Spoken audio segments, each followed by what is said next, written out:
Tyrone was my son. He was a family man, you know. And I see him laying there, and I go to him, but he's not responsive or nothing. And I'm, Tyrone, you okay? Tyrone, talk to me.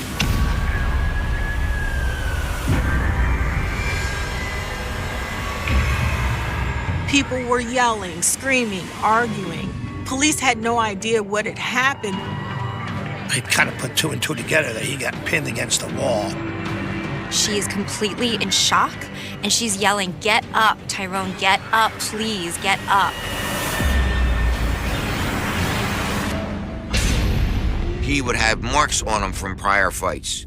They were in a tumultuous relationship. I wound up getting in touch with Homicide and told them I have everything on film. That video pretty much told the entire story. She said, "You are not going to walk away from me," and the worst happened. Weekend 2011 in Philadelphia.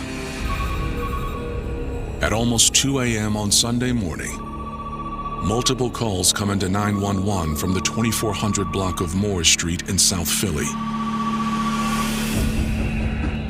Officers are working during Thanksgiving holiday.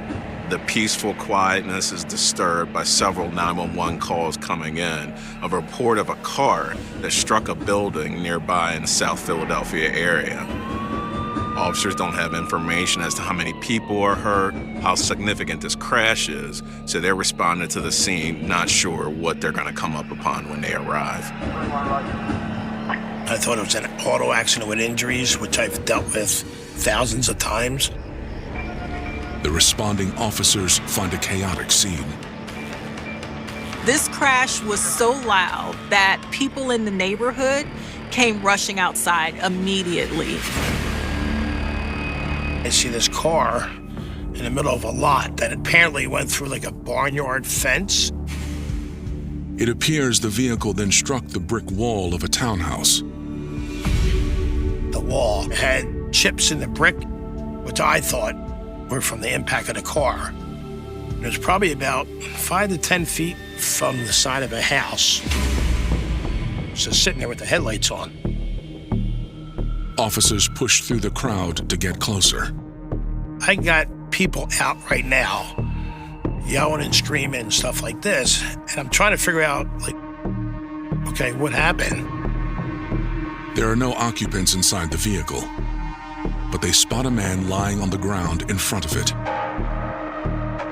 There is one man that suffered significant injuries. He was hit by this car and pushed into the wall. They kind of put two and two together that he got pinned against the wall, and then the car backed out and he just fell over. What brought people out on the street is the noise. You hear that crash. It's a very distinctive noise, especially when it's hitting brick. The people that were coming outside, these were actually relatives and close friends, so they were able to quickly tell police who the victim was. They identified him as Tyrone. A woman kneels on the ground, cradling 28-year-old Tyrone Taylor in her arms. Police realized that this woman is Tyrone's wife, Keisha Jones. She is completely in shock, and she's yelling, "Get up, Tyrone, get up, please, get up."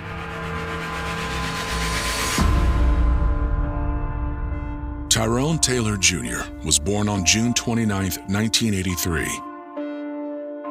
He was raised in South Philly. Tyrone Taylor came from a huge, loving family. He was one of many siblings. My son Tyrone, he was a wonderful child. He was a good big brother. He took his little ones underhand and, he taught them and, they got along very well with his sisters and brothers. He was very well liked. Everyone loved Tyrone. Tyrone graduated from Southern High School. He was a responsible young man. He went into the workforce. Tyrone began working construction jobs, but dreamed of one day becoming a detective. He just You know, he started doing his own thing, which was a good thing. He worked it. And I was just very proud of him. Because Tyrone was such a fun personality, he really got along with people. And by people, he was really a great bachelor. He loved his time with the ladies. Then next thing you know, he tells me I'm going to be a grandfather. So I was happy about that. He had a great time as a young man. He also had a few children along the way, but he hadn't really settled down. He always was waiting for the right one to come along that he could really build a life with. In 2004, Tyrone met the stunning 23-year-old Keisha Jones. He was really attracted to her beauty, but she was a single mother of 2 children, and he really fell in love with the way she loved her children and mothered them. Tyrone also loved Keisha's children. Tyrone stepped into Keisha's life, and her life became easier. He made it better for not only her, but for the children as well. They were inseparable. They spent every minute together, and within 3 months, they were engaged. Just a short time later, they found out that Keisha was pregnant. And not only was she pregnant, but she was pregnant with twins. But the happiness was short-lived. The future looked so bright for these two until something from Tyrone's past caught up with him, and he ended up in jail. He was in possession of a controlled substance, something that I might add is legal now in this year, but Tyrone was arrested and sent to county jail. Now, it was only a few months, but it really put a major stress on Keisha. She was going back and forth visiting him, trying to figure out how she could help him, and also wondering how is she going to raise 2 babies alone? So this is a man that went from working every day caring for his family to having to sit still for 4 months' time while his woman, his fiance, was on the outside being a mom, holding it down for him, and pregnant at the same time. While Tyrone was away, Keisha went into labor. 3 months early. Her twins were born. One left fighting for her life, and her second twin actually passed away. Soon after the birth of her baby girl, who turned out to be healthy and happy, Tyrone was trying so hard to make it up to her, and he did everything in his power to be a wonderful father and provider. In 2007, Tyrone and Keisha welcomed another child into the world. He had a son, and he was there for Keisha, and he was there as the father and took care of his family. In 2008, they finally made it to the altar and got married in Vegas. He was a family man, you know. He did what he had to do. But just 3 years later, Keisha holds Tyrone in her arms as he fights for his life after being hit by a vehicle. An ambulance arrives.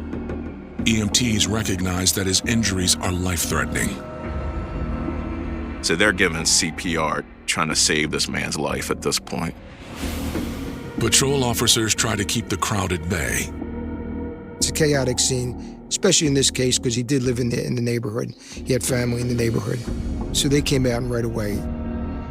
I was laying up in the bed, actually asleep, and somebody was like beating on my door. It was my brother, and he told me Tyrone was hit by a car. So I throw my clothes on and I rush around there, and I see him laying there, and I go to him, and he's not responsive or nothing, and I'm, Tyrone, you okay? Tyrone, talk to me. And then the cops come and they tell me to back up. It was just getting crazy out there. It was just getting crazy. So I called for more units. There's people arguing, there's people out in the street. At this point, you don't know who's hurt, who's involved in this crash, who's responsible for the crash. As detectives, we have to try to be aware of that because we need to get our job done and keep the scene secure but we have to understand that there's, high emotions out there. As the officers try to control the chaos, they hear a recurring call from the crowd.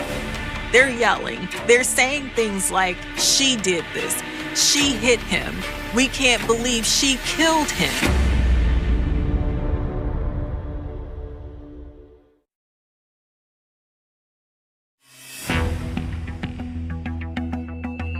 In the early morning hours of November 27, 2011, police are on the scene of a car crash in South Philly that left Tyrone Taylor gravely injured.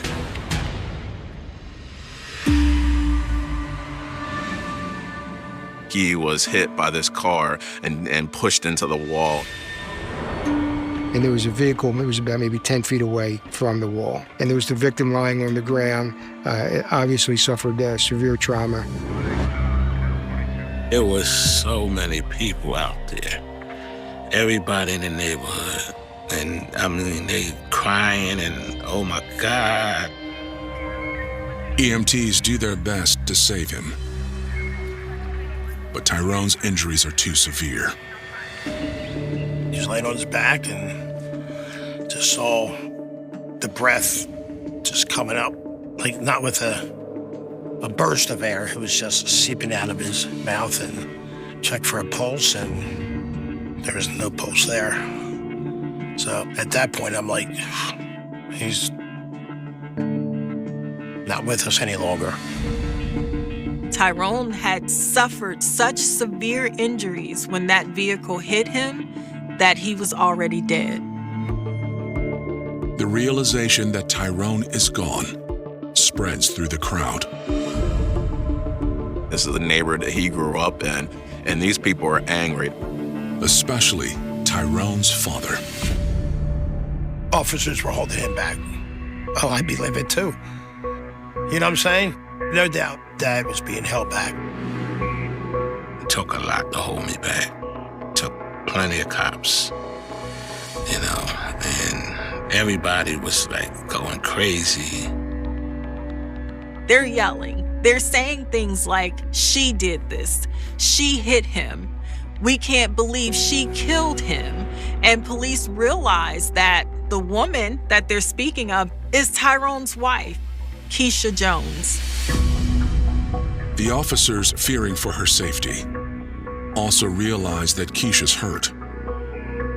Keisha is rushed to the hospital because there's blood on her hands and her knees, and they're not sure if she was injured in the accident. Detectives arrive. The initial officers that went to the scene try to sort things out. They try to get things under control. So we go and handle the scene. Luckily, the vehicle's still on the scene. So reason would tell you that probably the driver's still on the scene. And the most alarming thing is the possibility that somebody could walk away. If you do have a crime, that driver could have fled or could walk away while you're standing there talking to other people. So at this point, you need officers on the scene to contain everybody that's there. Before they start talking to witnesses, detectives take a look at the vehicle and surrounding debris. This was a very contained crime scene. There was apparently a mirror or some glass that was in that side lot. And when the car hit it, it broke the glass. There's damage, heavy damage to the front of the vehicle. There's damage to the wall of the row house. There was a big cement piece that was out. This man that clearly was crushed by this vehicle. The vehicle struck him, pushed him into the wall of this building. But now they have to determine what exactly happened here. Detectives work their way through the crowd. They try to find out who the witnesses are. But despite throngs of onlookers, detectives learn that no one actually saw what happened. Because this accident happened so late at night, in the neighborhood, people were asleep. There's no one outside. There were no witnesses. Then they spot a young woman sitting alone on the curb. She kind of separated herself. She went around the corner and put her head down. She was sobbing. She is distraught. She is upset. She's crying. So did she see what exactly happened? They go up and talk to her, and what she says is that she's Keisha's cousin, Tamara Stanford. She was actually in the back seat of the car, so she saw what happened. And when police interview Tamara, she gives a statement that's very clear. The cousin says that Keisha was driving the car.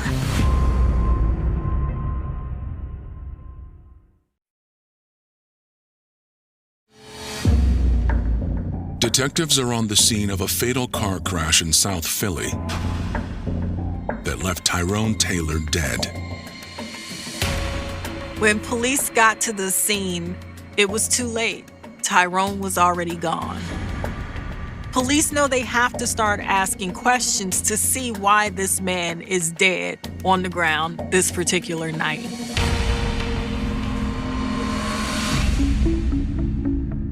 Witness Tamara Stanford identifies the driver of the vehicle that hit Tyrone as his wife, Keisha Jones. She was in the car with the driver when this was going on. So she saw it. At that point, she's taken down to the homicide unit, where detectives will talk to her. Back at the hospital, the cuts to Keisha's knees and hands are deemed superficial. There was a mirror at the scene. That's the side of the house. And when the vehicle went up into the yard, it hit the glass, shattered the glass, and so there was glass all over the ground. That's the glass that Keisha was kneeling in. It turns out it's from kneeling down next to Tyrone's lifeless body that her hands and her knees have lacerations in them. After Keisha is taken to the hospital and treated for her injuries, they immediately take her to the police station. Police need to know what exactly happened. The detectives deliver the awful news that Tyrone is indeed dead. She heard this at the scene, but she really didn't believe it. She's just shocked that Tyrone is truly gone. Keisha confirms she was driving the vehicle when it hit Tyrone.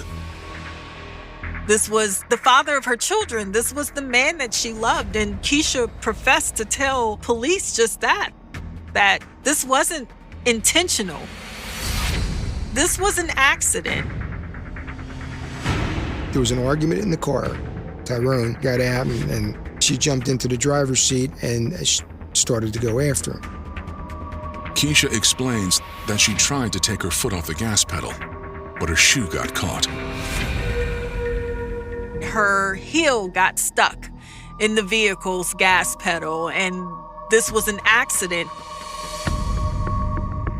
But when police ask a follow-up question, Keisha's answer takes them by surprise. Police ask Keisha, "Have you ever chased Tyrone with a car before?" And they're shocked when she says yes. Keisha Jones admitted to chasing Tyrone down before.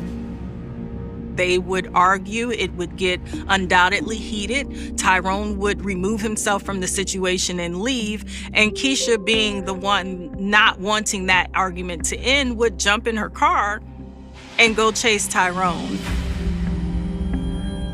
She goes on to admit that, I've chased him 2 or 3 times before in the car and nothing bad ever happened. That makes it suspicious, so we have to go out there and see if she didn't intentionally mean to kill him. Detectives turn to the only other witness, Keisha's cousin, Tamara. When the vehicle hit Tyrone, Tamara was in the back seat. She tells detectives that she had been out at a bar that evening with Keisha and Tyrone. The argument was actually over infidelity. Tyrone saw Keisha getting a phone number of another guy while they were in the bar, and this upset Tyrone. She says that they were still arguing in the car on the way home.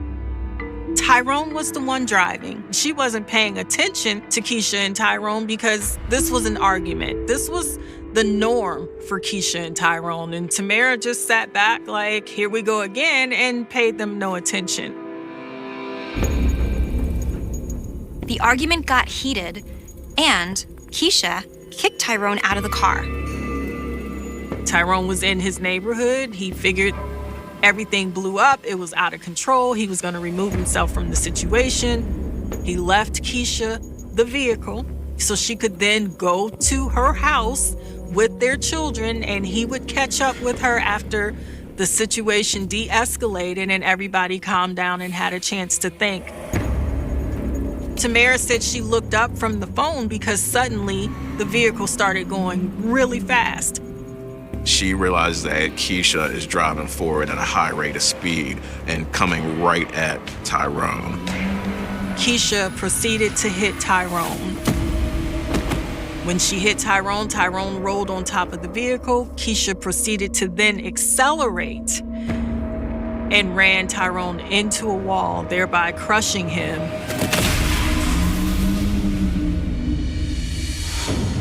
She backs away from the building, and our witness sees the victim at that point on the ground after he's been hit. She sees Keisha get out of the car and approach Tyrone. She said she got out of the car and was saying, Keisha, why did you do that? Why did you do that? She was very adamant. She just felt it was wrong as to what Keisha did. Police now have two conflicting statements. That still doesn't mean that Keisha did it on purpose. I mean, she might have just got out of the car and that things just went a little too far as her driving. In this case, it wasn't a whodunit because she admitted that she was driving the vehicle and never disputed that. It was a matter of the intent.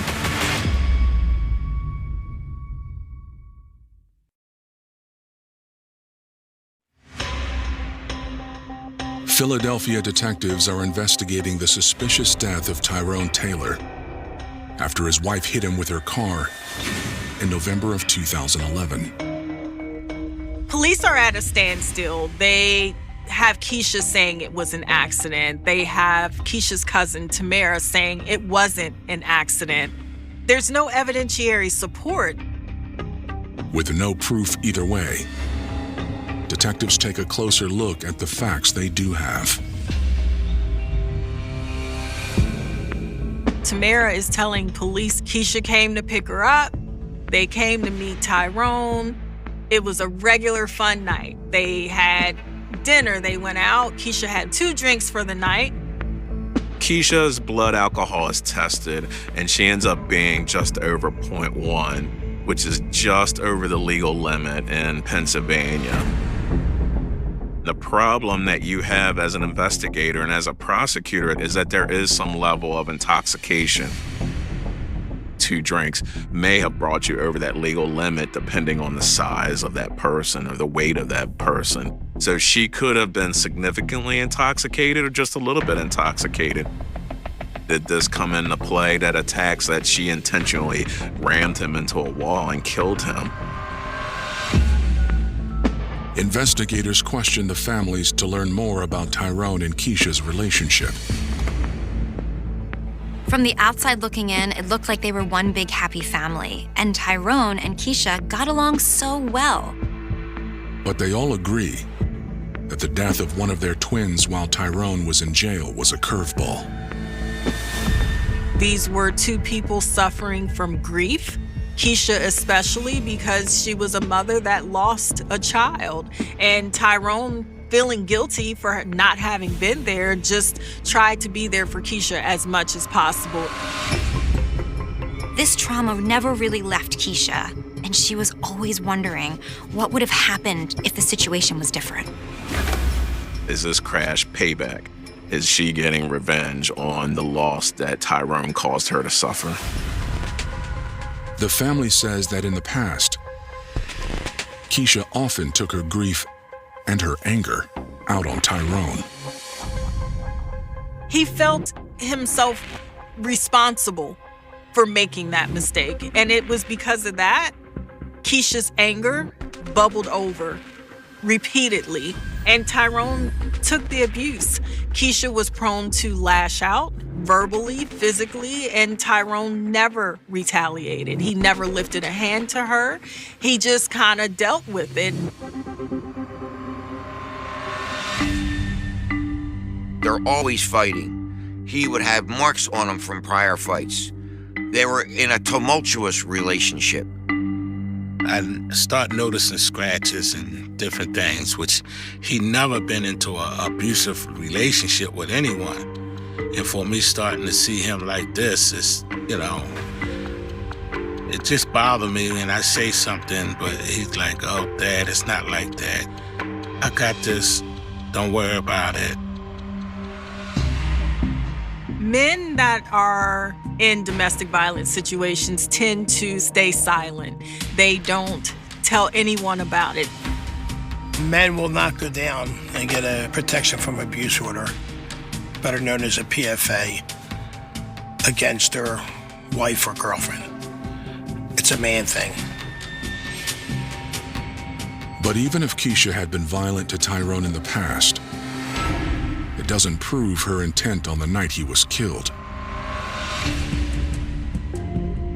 The day after the crash, Tyrone's father calls the station. I wound up getting in touch with a homicide and told them that I had footage of the incident that happened. My son was killed last night and he was hit by the car. And I have everything on film. A lot of the corner stores, or as they call them in Philadelphia, bodegas, were very camered up. They would have cameras front, side, back, the whole thing. So there was a corner store about a half a block away, that had cameras that pointed directly at the scene. Tyrone's father tells them he went to the store that morning. When he seen me come in there, he's like, I know what you're here for. And he's like, turned the camera around and showed it to me. I asked him, is it possible I can get a copy of it? He gave me a copy of it.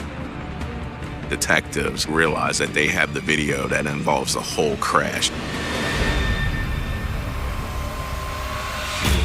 Eyewitnesses, video, audio, anything that you can get that was recorded is going to be ideal because that is the most subjective item that you can have in your investigation. When we got that video and saw that video, it pretty much told the entire story. What you see on the surveillance video doesn't exactly match Keisha's story.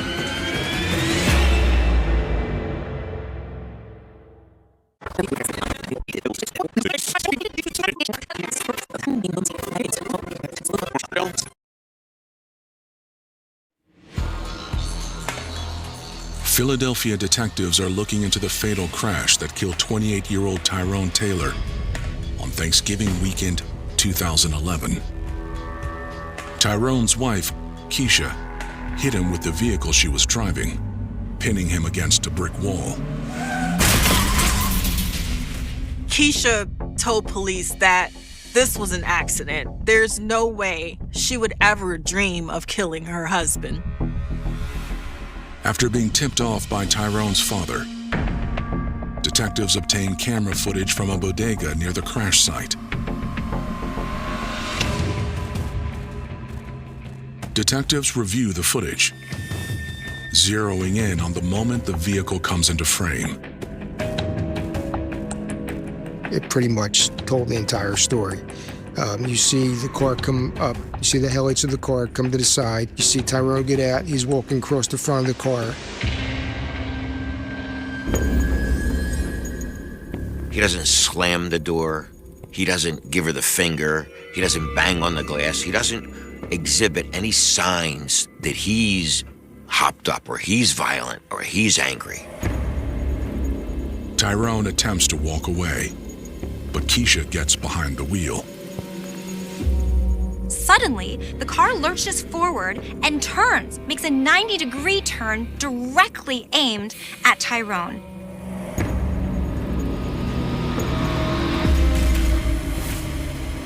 It's a sharp 90-degree turn at a high rate of speed. And from another camera, you see Tyrone is now, he flips up on the hood of the car as the car continues into the wall.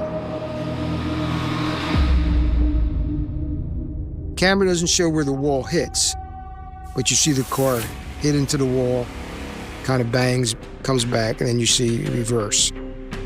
So once you see that, it's hard to say that you didn't see him or you didn't go after him. What detectives see contradicts Keisha's explanation. She said her heel got caught under the gas pedal, and that is not the case. She accelerated. If your heel really did get caught, there's no way for you to depress that gas pedal even more. It was at that moment police were sure that Keisha Jones killed her husband. This was a woman that killed her husband in rage. For investigators, the video makes it clear how to charge Keisha.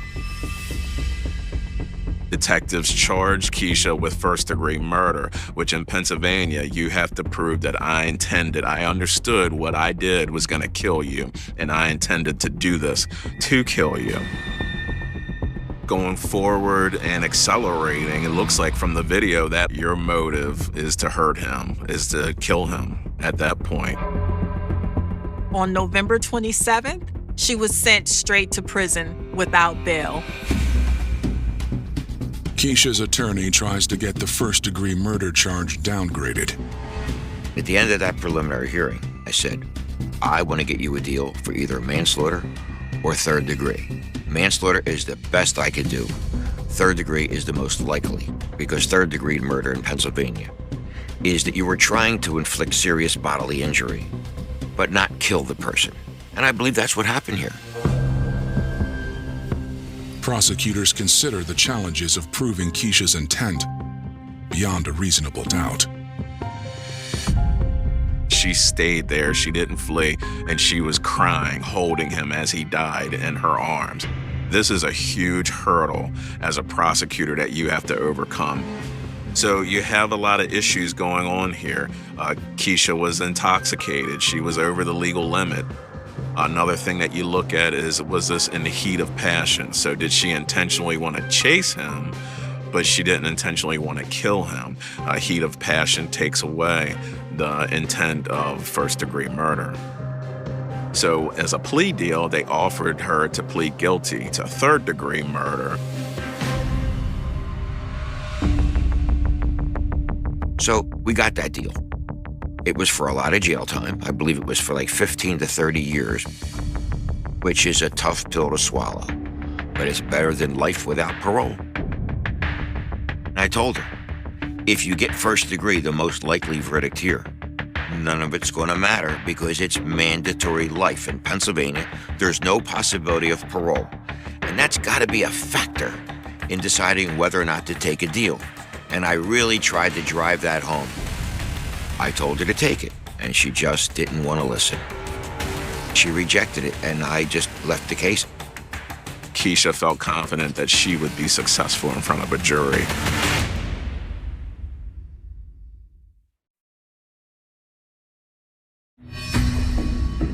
On October 23, 2012, less than 1 year after the tragic death of Tyrone Taylor, his wife Keisha Jones goes on trial for first-degree murder.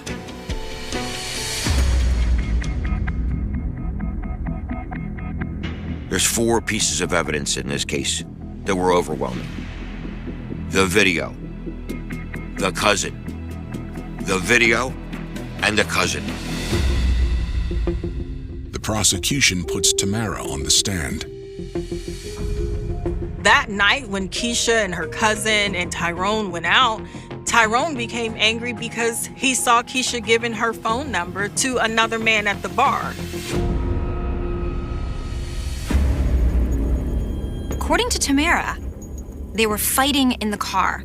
The argument got heated, and Keisha kicked Tyrone out of the car. What Tamara sees next is that Keisha gets into the driver's seat and floors it. She hits the gas, coming right towards Tyrone, eventually crashing into the side of the building, killing Tyrone. Her information is what also gave a clear intent, what took away the possibility that this was some kind of freak accident, that Keisha didn't intend to do this. The video backs up Tamara's testimony. They played it, and you seen the jurors in there looking and crying, and when they see the impact, you see them like all that and the whole motion of the jury. It was like horrible.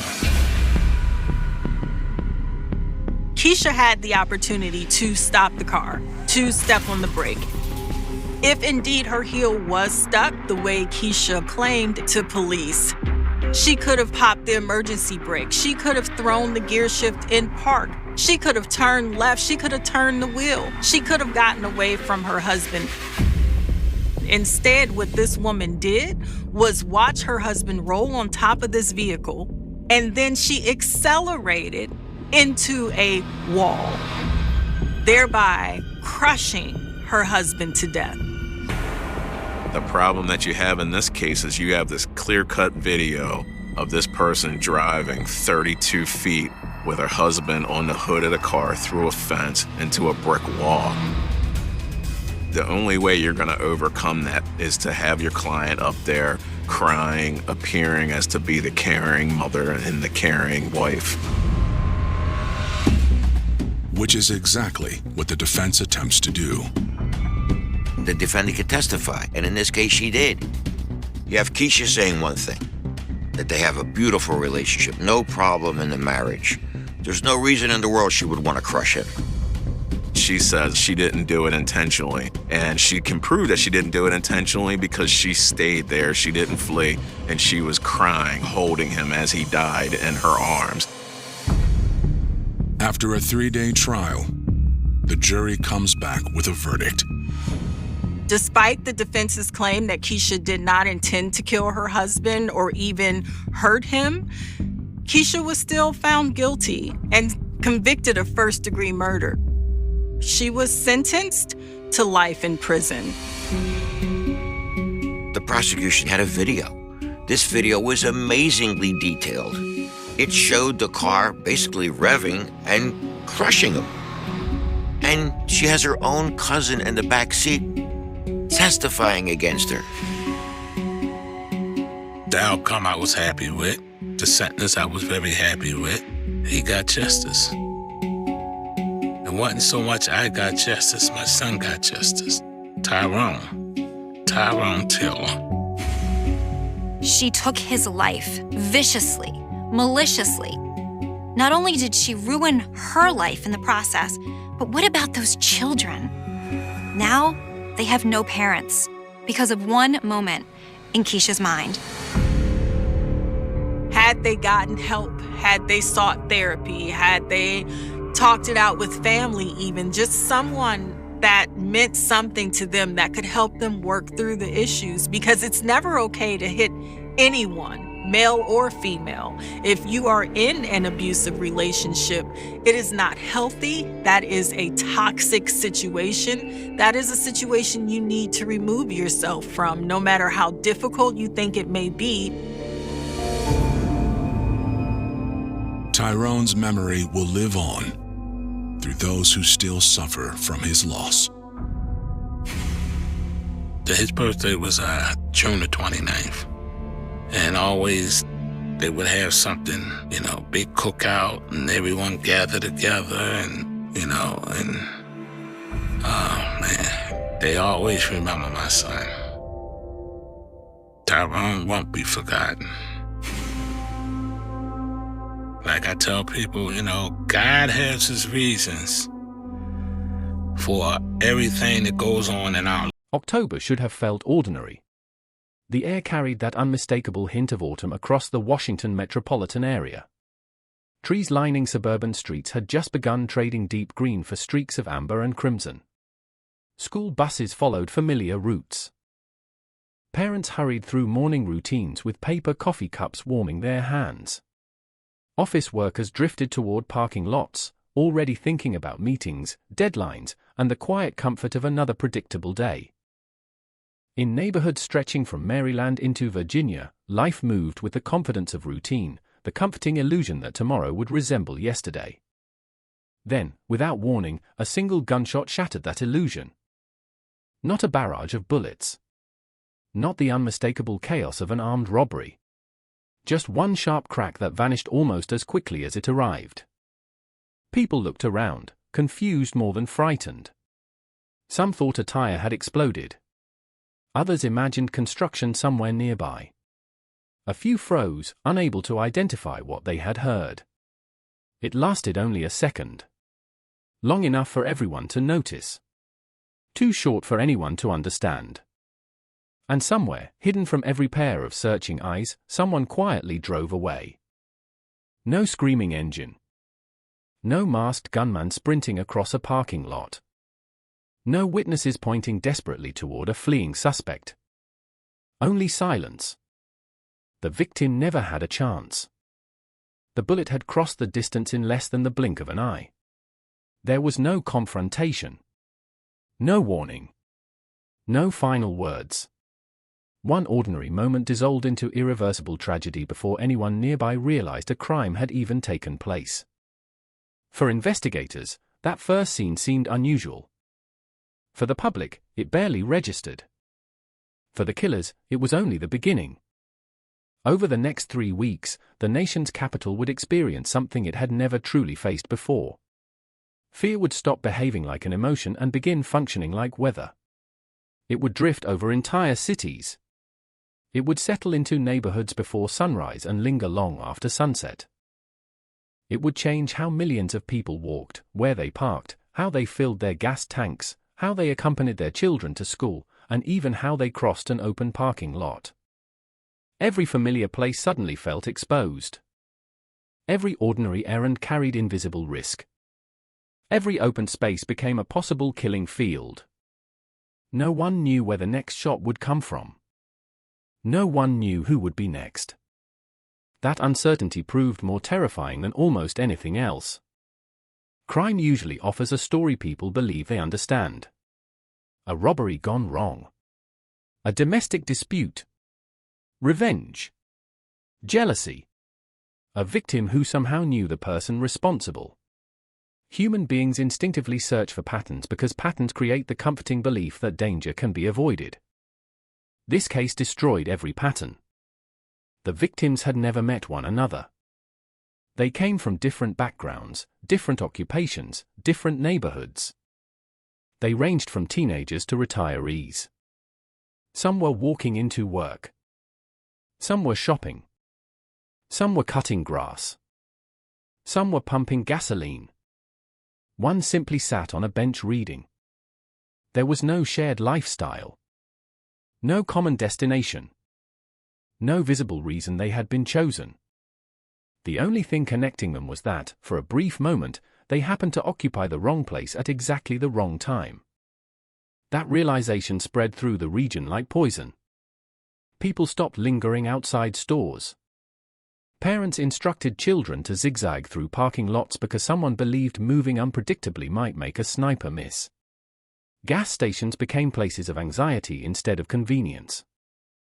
Customers crouched beside their vehicles while filling the tank, nervously scanning rooftops, tree lines, highway overpasses, and distant windows. Some abandoned shopping carts halfway through errands after hearing rumors of another shooting. Schools cancelled outdoor activities. Football practices disappeared.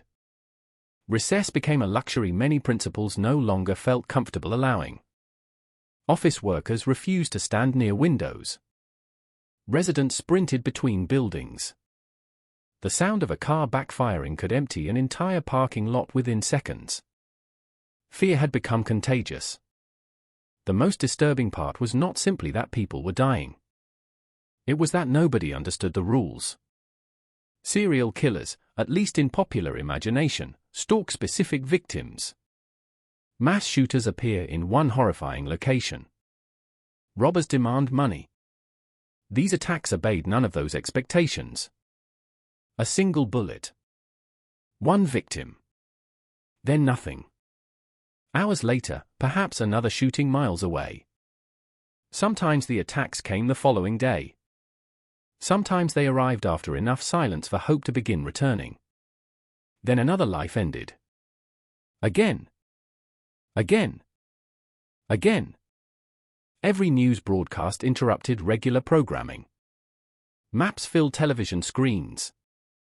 Red circles marked locations that seemed almost random until they multiplied into an expanding constellation of violence surrounding Washington, D.C. Reporters stood in parking lots holding microphones while police tape fluttered behind them. Helicopters hovered overhead. Emergency lights painted empty asphalt with flashes of blue and red. Experts appeared before cameras trying to explain a crime they barely understood themselves. Each interview ended with more questions than answers. Who was doing this? Why? How could someone disappear after every attack without leaving witnesses capable of describing them? Theories flooded every conversation. Some believed multiple shooters were coordinating attacks. Others imagined a highly trained military sniper. Rumors spread faster than verified information. Descriptions of suspicious vehicles changed daily. A white van. A box truck. A dark sedan. Every new witness contradicted the last. Every new lead created fresh confusion. Across the region, countless innocent drivers found themselves surrounded by police simply because their vehicle resembled one mentioned during a television report. Meanwhile, the actual killers continued moving quietly through traffic. They obeyed speed limits. Stopped at red lights. Passed shopping centers. Shared highways with families returning home from work. Nothing about them demanded attention. Nothing about the vehicle screamed danger. The deadliest weapon in the metropolitan area blended seamlessly into everyday life. That was the genius of the terror. It did not rely solely on bullets. It relied on imagination. Every billboard became a possible hiding place. Every tree line concealed invisible threats. Every elevated roadway looked different once people believed someone might be watching through a scope. The landscape itself transformed. Safe places disappeared. Ordinary distances suddenly felt impossibly exposed. Even law enforcement struggled against an enemy unlike anything they had prepared for. Thousands of officers from local departments, state police, federal agencies, and the FBI worked around the clock.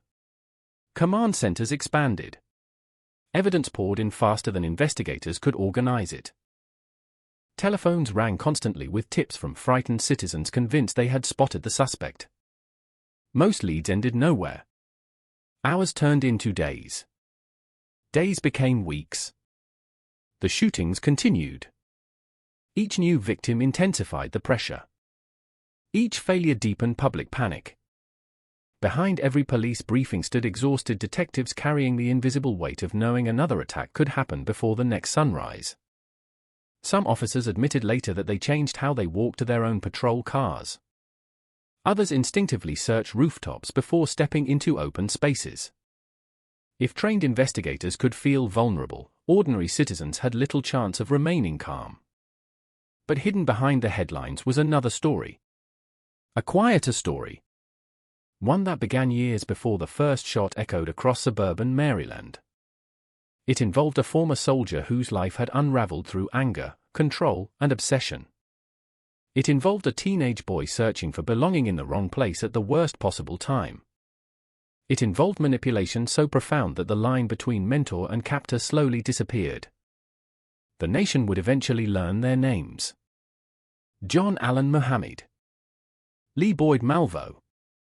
One man driven by resentment and grandiose fantasies. One teenager drawn into an orbit from which escape became increasingly difficult.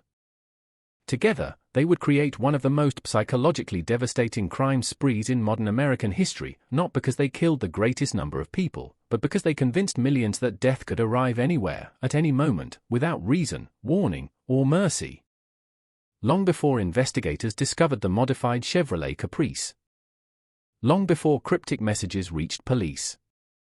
Long before the massive manhunt closed in around a quiet highway rest stop. There was only a city waking up to another ordinary autumn morning. A city that believed evil announced itself with chaos. Instead, it arrived with patience. One carefully aimed bullet. One silent departure.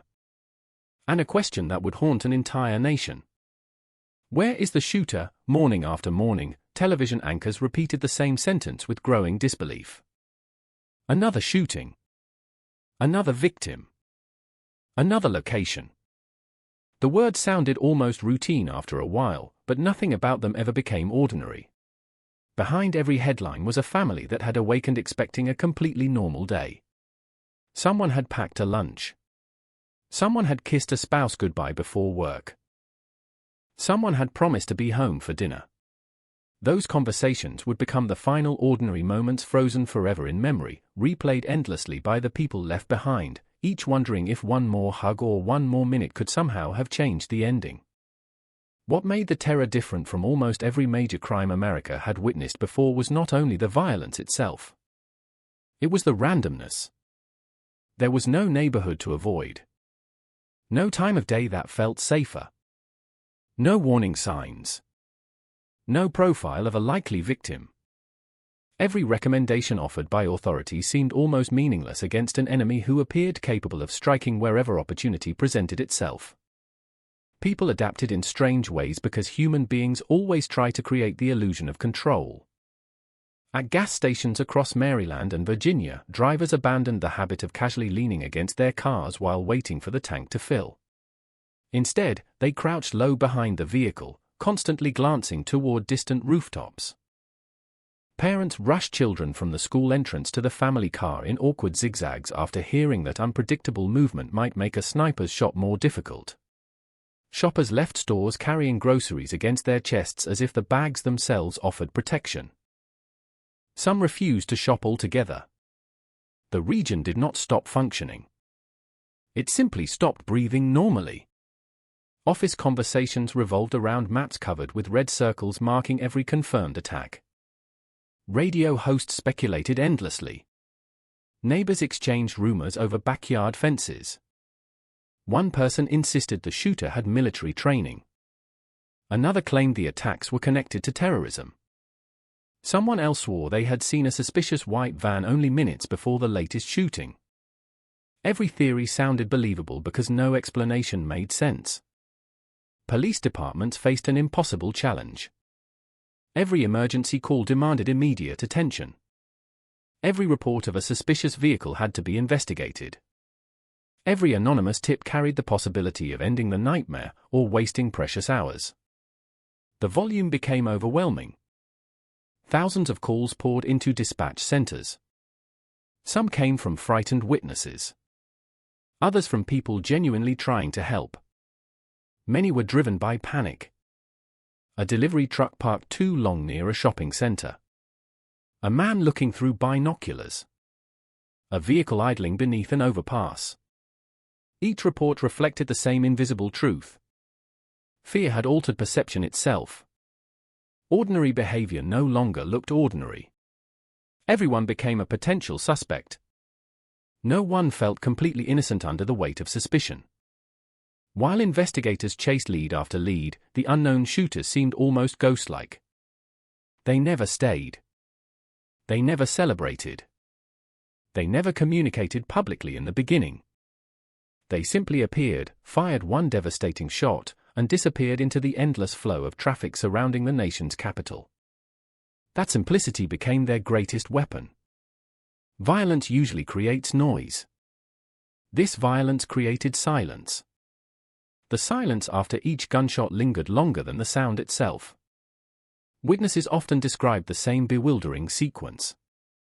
A sharp crack. Someone collapsing. A few seconds where nobody understood what had happened. Then panic erupted all at once. People screamed. Some ran toward the victim.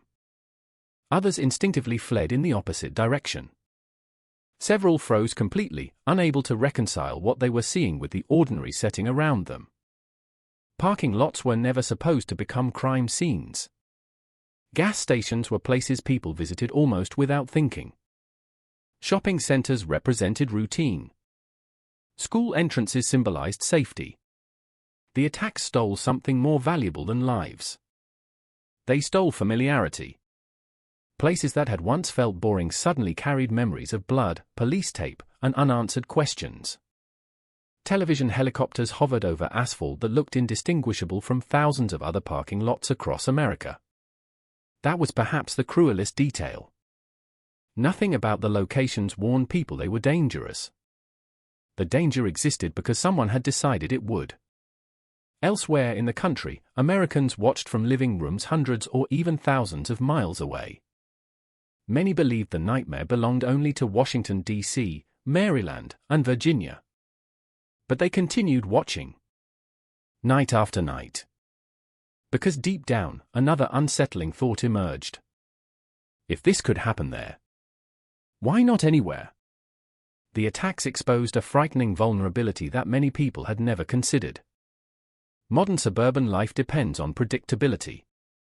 People park in open lots, walk across wide sidewalks, stand beside their cars pumping gasoline, wait at bus stops, sit on park benches.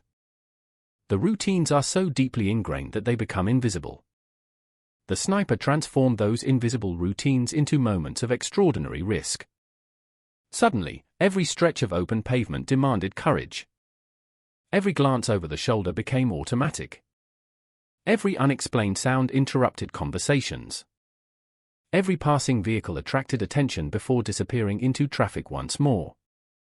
Investigators later admitted that the psychological impact spread far beyond the number of victims. Millions of people who were never physically harmed still carried memories of changing how they lived during those weeks. Some continued scanning rooftops years afterward. Others never again felt completely comfortable standing beside a gas pump. Trauma does not always belong only to direct survivors. Sometimes it settles quietly into an entire community. Sometimes an entire region learns the same lesson simultaneously. Safety can vanish without warning. Yet behind this expanding cloud of fear, another reality remained hidden. The killers were not supernatural. They were not invisible. They breathed the same autumn air as everyone else. They bought food, filled their own gas tank, stopped for coffee, drove through the same intersections where frightened commuters waited at red lights, unaware they were only a few cars away from the men dominating every national headline. That contradiction is almost impossible to comprehend. While television stations displayed maps and forensic diagrams, the perpetrators blended into ordinary traffic, separated from their pursuers by mere minutes or even seconds. The largest manhunt in modern American history unfolded around individuals who understood one simple advantage. People search for what they expect to see. They expected panic. Instead, they encountered patience. They expected dramatic escapes. Instead, they encountered routine. The greatest disguise was normality itself.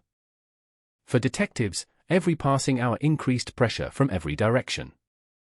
The media demanded answers. Political leaders demanded progress. Families demanded justice. Communities demanded reassurance that no investigator could honestly provide. How do you promise safety when you do not know where the next bullet will land? How do you calm millions of frightened people when the only certainty is uncertainty? The answers did not exist. Not yet. Somewhere beyond the television cameras and flashing emergency lights, the people responsible believed they controlled the rhythm of an entire region. Every decision about when to strike next belonged to them. Every pause between shootings became another form of psychological warfare. The waiting itself became punishment. Because waiting allows imagination to flourish. And imagination often creates fears even greater than reality. For 22 days, that invisible countdown repeated itself. Morning arrived. People wondered if today would be different. Afternoon came. Perhaps the nightmare was ending. Then evening news interrupted regular programming. Another victim. Another investigation. Another impossible search. It felt endless. But every criminal, no matter how careful, leaves something behind. A mistake. A pattern. A fragment too small to notice at first. The challenge is recognizing its importance before another life is lost. Somewhere inside the growing mountain of evidence, buried beneath thousands of tips, conflicting witness statements, and countless hours of frustration, the first thread of truth already existed. Investigators simply did not know which thread to pull. And neither did the public. They saw only the headlines. The blood-stained pavement. The grieving families. The relentless fear. What they could not yet see was that the story had begun long before October 2002, in lives shaped by broken relationships, manipulation, military experience, and a dangerous obsession that would eventually converge into one of the most infamous serial shooting sprees in American history. To understand how an entire metropolitan region became the target of an unseen marksman, it is necessary to step away from the flashing police lights and the breaking news alerts. Because before the first victim ever collapsed onto cold pavement, before detectives assembled maps covered in colored pins, before millions of Americans learned to fear the simple act of walking across a parking lot, there was a chain of decisions, each one appearing almost insignificant on its own, quietly leading toward a catastrophe that no one recognized until it was already underway. The story that unfolded in October 2002 is often remembered through statistics. 10 people killed. 3 others critically wounded. 22 days of fear. Thousands of officers searching across multiple states. Those numbers are accurate, but they cannot capture what it actually felt like to live through those weeks. Statistics never describe the silence that settles over a parking lot after everyone suddenly realizes a stranger has been shot. They never explain why children began asking their parents whether it was safe to walk from the school entrance to the family car. They never show the trembling hands of a cashier watching customers instinctively duck every time an unexpected sound echoed outside. Numbers can measure loss. They cannot measure anticipation. And anticipation became the sniper's most effective weapon. Every morning began with a question. Would today be the day the shooting stopped? Every evening ended with another. Or was tomorrow going to be worse? Entire communities found themselves trapped between those two thoughts. It was an invisible prison built not from walls, but from uncertainty. There was no escape from it. Not at home. Not at work. Not even inside a moving car. Because no one knew where the shooter might be watching from. Was he hidden inside an abandoned building?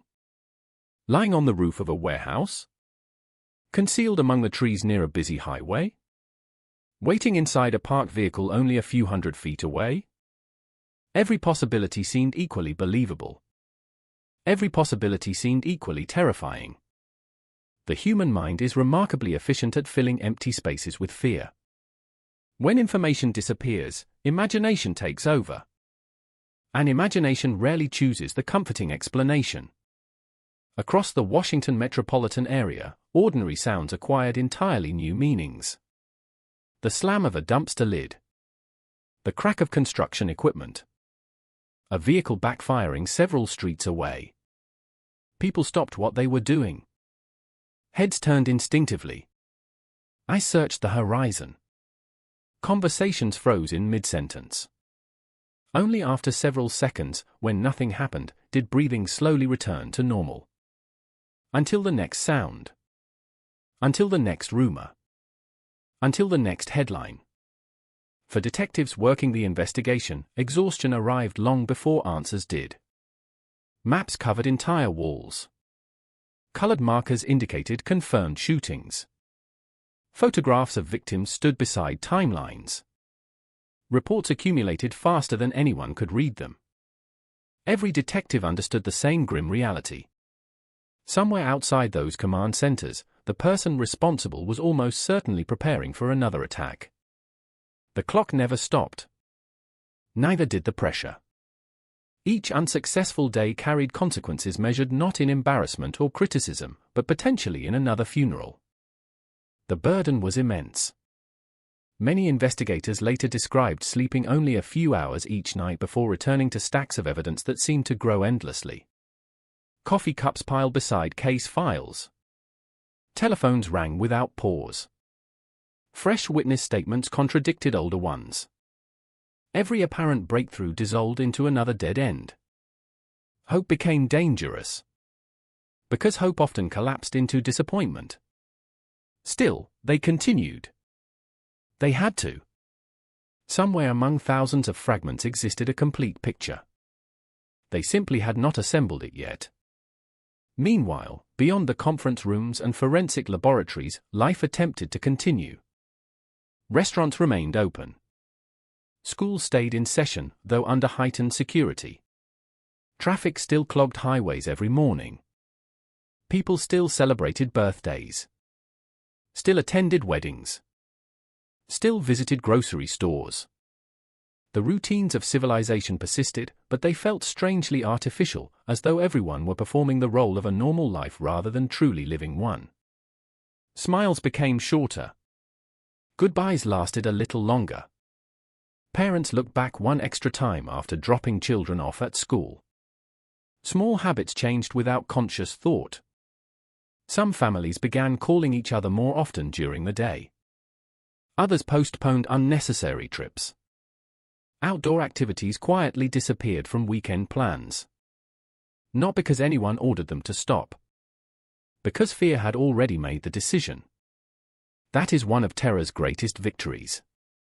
It persuades people to surrender ordinary freedoms voluntarily. No law required anyone to crouch beside a gas pump. No regulation instructed shoppers to run across parking lots. Yet millions altered their behavior anyway.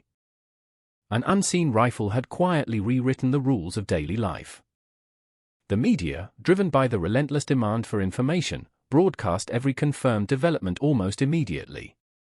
Each report expanded the audience living inside the nightmare.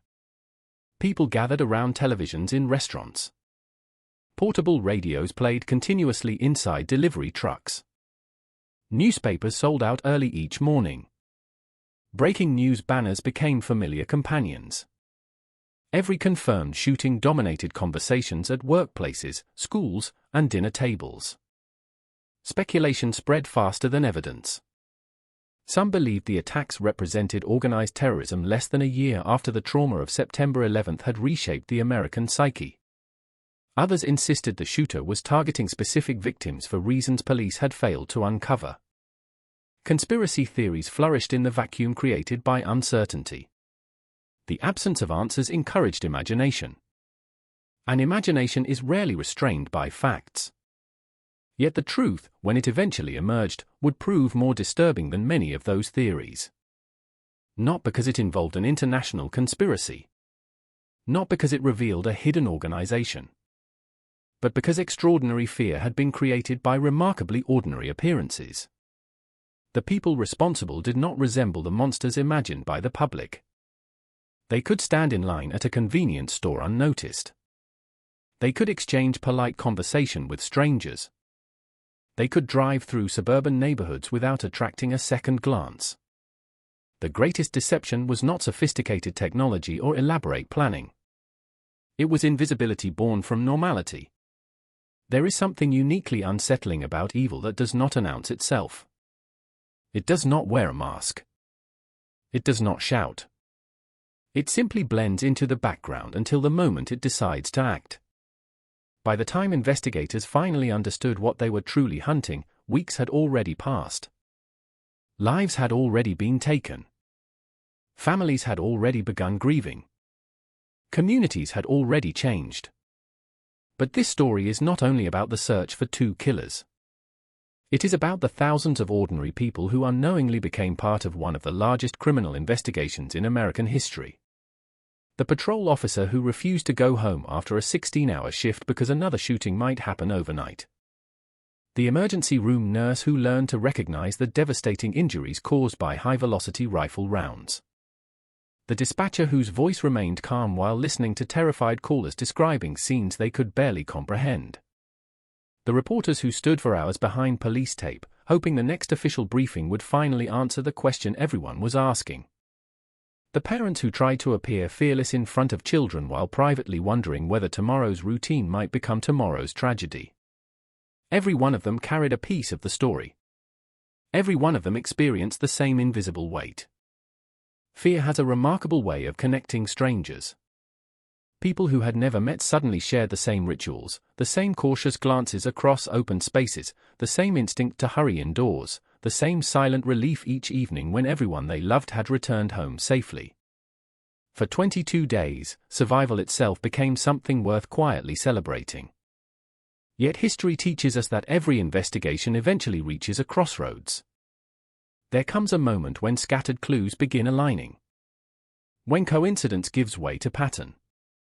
When confusion slowly transforms into understanding. The detectives pursuing the Beltway sniper had not reached that moment. Not yet. They were still chasing shadows. Still separating truth from rumor. Still racing against an opponent who believed he controlled the pace of the hunt. What neither the public nor the killers fully appreciated was that every crime scene, every recovered bullet, every witness statement, every careless decision added another piece to an invisible puzzle. A puzzle that would eventually reveal not only who had pulled the trigger, but why a region had been forced to live beneath the constant threat of a single, unseen rifle. To understand how that puzzle came together, however, we must first leave behind the panic of October and travel backward, before the flashing lights, before the national headlines, before America learned to fear the sound of a lone gunshot. Because every notorious crime begins long before the world notices it.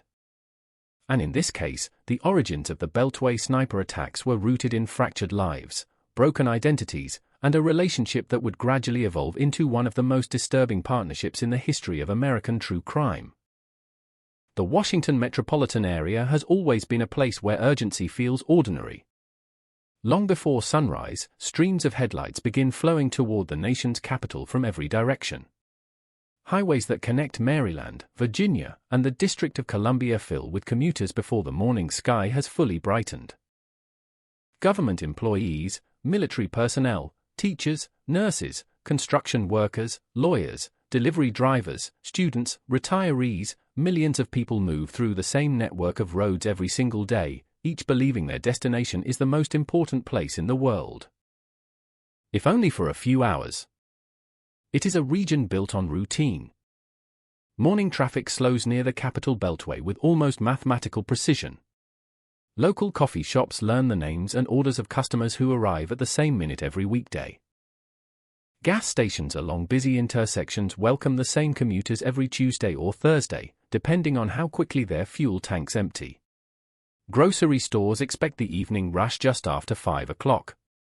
Children know exactly where their parents will park after school. Life unfolds according to schedules so familiar that most people stop noticing them altogether. That predictability creates comfort. It also creates vulnerability. By the autumn of 2002, nearly a year had passed since the September 11th terrorist attacks had permanently altered America's sense of security. Washington, D.C., had been one of the cities directly affected. The scars were not always visible, but they lingered beneath everyday life. Government buildings remained under heightened security. Concrete barriers appeared where flower beds once stood. Police officers carrying long guns became a more common sight around federal landmarks. Travelers looked differently at unattended bags. Office workers paused whenever fighter jets thundered overhead. People had adjusted. Or at least they believed they had. The fear of another catastrophic attack had slowly given way to something resembling normal life. Restaurants were crowded again. Baseball games filled stadiums. Families returned to weekend outings. Children laughed on playgrounds that had once stood nearly empty. The region had convinced itself that healing was possible. No one imagined that the next great wave of fear would arrive not from the sky, but from an unseen rifle hidden somewhere along familiar suburban streets. Unlike many infamous crime scenes tied to a single neighborhood or one isolated location, this story stretched across an enormous landscape. Montgomery County in Maryland. Prince George's County. Fairfax County in Virginia. The District of Columbia itself. Shopping centers, schools, highways, residential neighborhoods, restaurants, gas stations, parking lots, and quiet suburban streets all became chapters in the same unfolding nightmare. There was no single place people could point to and say, that is where it happened. Because it happened everywhere. The geography itself became part of the terror. A shooting in one county could be followed hours later by another more than 30 miles away.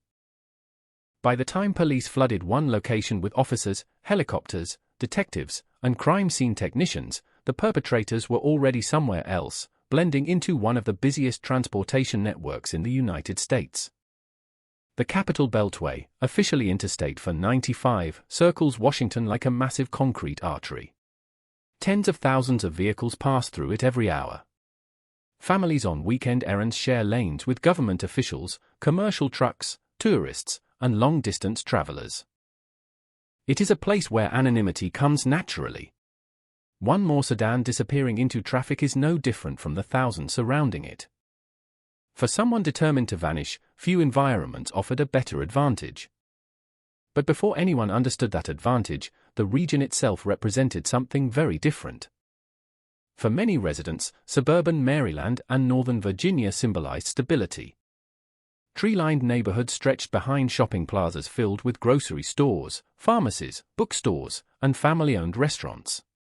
Children rode bicycles through quiet cul-de-sacs while neighbors waved from freshly cut lawns. Weekend soccer games crowded public parks.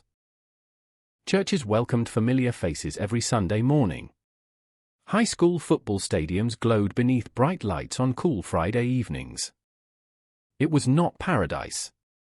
No city ever is. But it was familiar. Safe enough that parents allowed teenagers to stop by convenience stores after school. Comfortable enough that retirees enjoyed reading outside on park benches. Ordinary enough that no one thought twice about standing alone while pumping gasoline. Normal life depends on thousands of invisible assumptions. The assumption that a parking lot is simply a place between a car and a store. The assumption that walking across open pavement requires no special awareness. The assumption that strangers passing nearby are simply living their own lives. Those assumptions are rarely questioned until they fail. The Beltway sniper attacks shattered them one by one. Yet to understand how those assumptions collapsed, it is necessary to step even farther away from Washington itself. Hundreds of miles to the south, another story had already begun unfolding years earlier.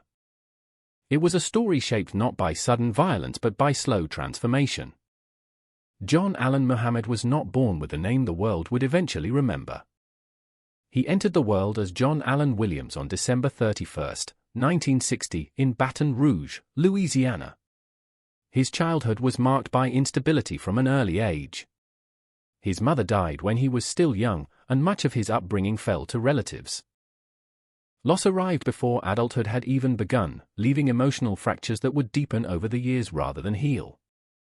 People who knew him during different periods of his life often described entirely different men. Some remembered someone intelligent, disciplined, and capable of quiet charm. Others recalled an individual who struggled with authority, resentment, and an overwhelming need for control. Both descriptions could be true. Human beings rarely become notorious overnight. The path is usually gradual, shaped by countless decisions, disappointments, and unresolved conflicts. As a young man, Muhammad joined the United States Army. Military service provided something he had often lacked: structure. Schedules were clear. Expectations were defined. Performance mattered. He trained with firearms, developing marksmanship skills that fellow soldiers reportedly respected. He learned patience, discipline, and the mechanics of precision shooting, skills intended for military readiness, not civilian terror. During those years, few could have imagined how those abilities might one day be misused. Military life also offered a sense of identity. Uniforms erase many differences. Rank provides purpose. Belonging feels tangible. For someone searching for stability, those qualities can become deeply meaningful. But stability built entirely on external structure often struggles to survive once that structure disappears. After leaving military service, Muhammad entered civilian life carrying experience, technical knowledge, and growing personal frustrations that would slowly reshape his worldview. Relationships became increasingly difficult. Employment proved inconsistent. Financial pressures accumulated. Those close to him later described a man whose anger seemed to deepen with every setback. Rather than accepting responsibility for failures, he increasingly viewed himself as the victim of other people's decisions. That pattern would become one of the defining characteristics of his later behavior. Every disappointment required someone else to blame. Every obstacle became evidence that the world had turned against him. Resentment has a dangerous quality. Left unchecked, it seeks justification. Over time, ordinary frustrations can evolve into elaborate narratives in which violence begins appearing not as cruelty, but as correction. By the late 1990s, Muhammad's life had become increasingly unstable. Marriages deteriorated. Legal disputes consumed enormous emotional energy. Battles over custody of his children intensified feelings of humiliation and loss. Friends who encountered him during this period later described someone who seemed consumed by grievances, replaying perceived betrayals over and over until they became central to his identity. What outsiders saw as divorce proceedings, Muhammad increasingly interpreted as warfare. And in his mind, wars demanded strategy. They demanded enemies. Most dangerously of all, they demanded victory at any cost. While those personal conflicts continued, another life was unfolding on an entirely different island thousands of miles away. A teenager named Lee Boyd Malvo was growing up in circumstances defined by uncertainty, poverty, and constant movement. Unlike Muhammad, whose early adulthood had briefly offered structure through military service, Malvo's childhood lacked lasting stability almost from the beginning. His world changed frequently. Homes changed. Schools changed. Adults came and went. The search for belonging became more important than almost anything else. Children raised amid instability often become remarkably skilled at adapting to new environments. They learn to read moods quickly. They seek approval wherever they can find it. Sometimes, they become especially vulnerable to individuals who promise certainty. That vulnerability would eventually place Malvo on a path neither he nor those around him could fully comprehend. At first glance, the lives of John Allen Muhammad and Lee Boyd Malvo appeared entirely unrelated. Different generations. Different countries. Different childhoods. Different experiences. Yet history is often shaped by unlikely intersections. Two lives moving independently can suddenly collide, creating consequences that neither path would have produced alone. When those two paths finally crossed, the relationship that emerged would become the foundation for one of the most haunting criminal partnerships in modern American history. But before that bond fully formed, each carried invisible wounds that the outside world either underestimated or never noticed at all. If someone had met John Allen Muhammad during the earlier chapters of his life, they might not have remembered him at all. He was capable of being polite. He could hold a conversation without raising his voice. He understood how to present himself as disciplined, thoughtful, even dependable. Those qualities had helped him navigate military life, where composure and confidence were valued. To acquaintances, he did not appear to be a man preparing to wage psychological warfare against an entire metropolitan region. He looked, at least on the surface, like countless other veterans attempting to build a life after service. That ordinary appearance would become one of the most deceptive aspects of the story. The transformation from a troubled individual into the architect of a series of calculated murders was not marked by one dramatic event. There was no single day when everything changed. Instead, it resembled the slow accumulation of pressure inside a sealed container. Every failed relationship, every legal dispute, every perceived insult added another layer. Rather than confronting disappointment with reflection, Muhammad increasingly interpreted conflict as proof that he had been wronged. His thinking grew more rigid. People were no longer simply people. They became allies or enemies. Success belonged to those who seized control. Failure belonged to those who allowed others to define their lives. It was a worldview that left little room for compromise. Control became an obsession. That need surfaced repeatedly in the most personal areas of his life. Court records, testimony, and later investigations revealed increasingly bitter disputes involving family relationships, particularly surrounding custody of his children. These conflicts did more than create legal problems. They deepened his conviction that institutions, former partners, and society itself had aligned against him. For most people, painful experiences gradually become memories. For Muhammad, they appeared to become fuel.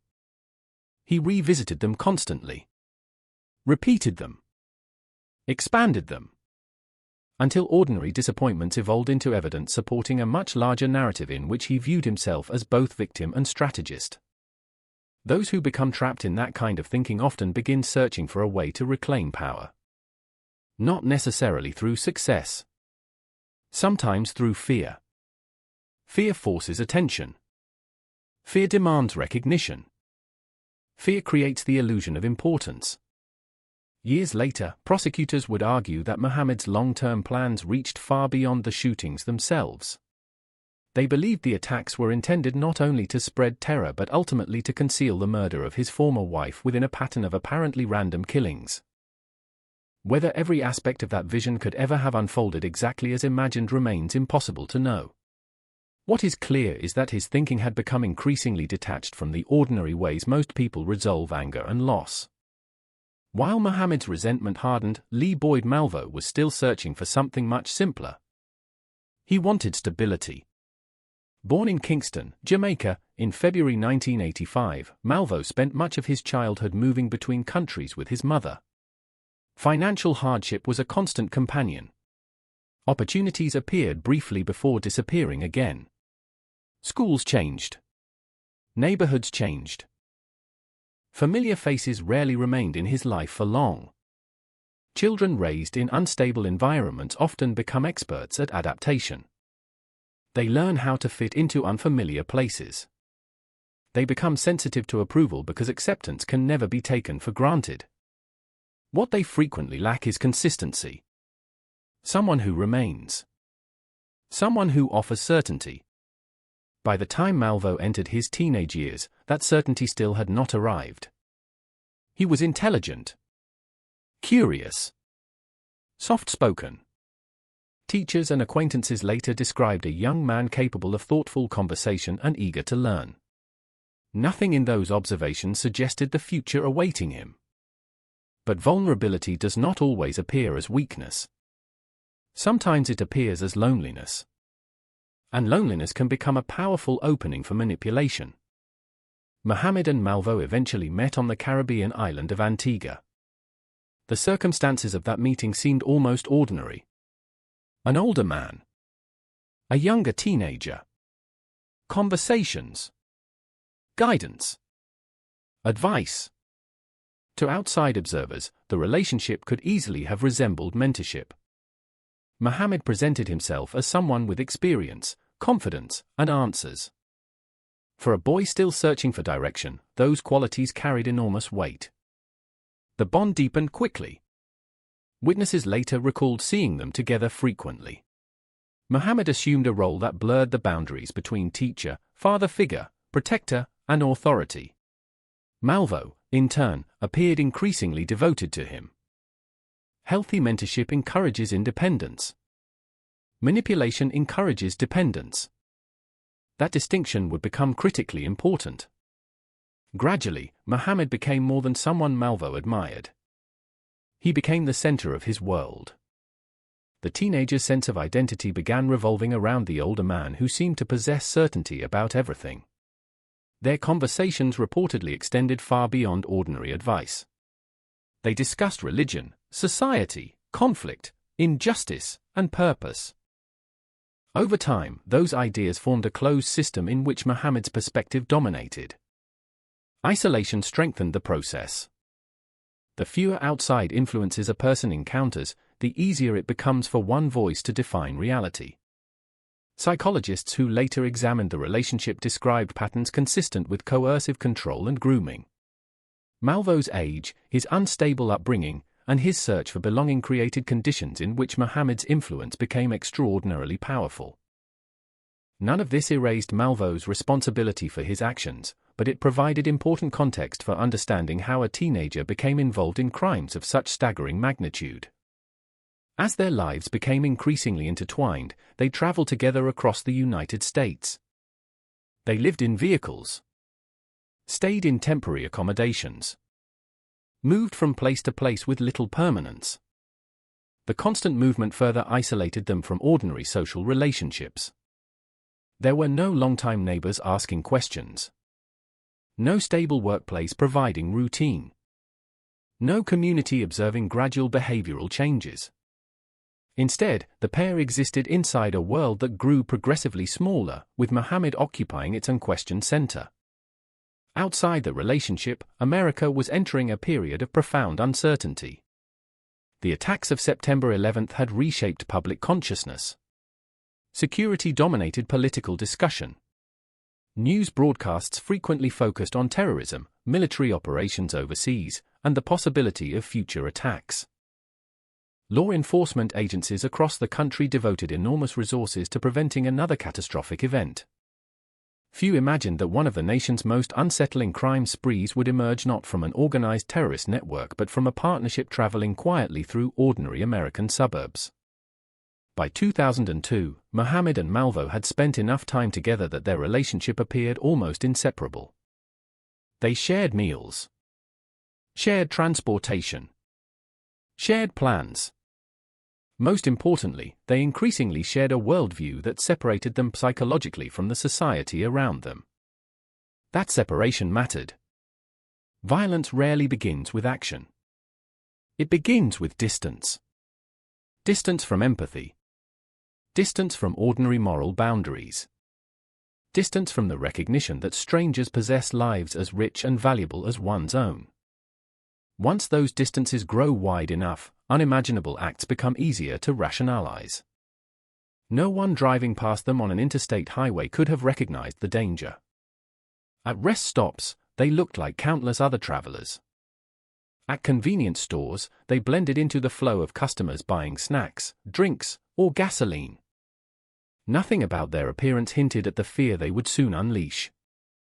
History often tempts us to believe that evil is obvious, that it announces itself, that monsters can be identified at a glance. Reality is far less comforting. The most consequential threats frequently arrive wearing the face of ordinary life. As summer turned toward autumn in 2002, millions of people across Maryland, Virginia, and Washington, D.C. were making the same seasonal adjustments they had made every year before. Children settled into new classrooms. Leaves began changing color. Football fields filled on Friday nights. Families planned weekend errands without giving them a second thought. No one standing in line at a grocery store could have guessed that somewhere nearby, two lives had become so dangerously intertwined that they were approaching a point from which there would be no return. Within weeks, their names would dominate every television network in America.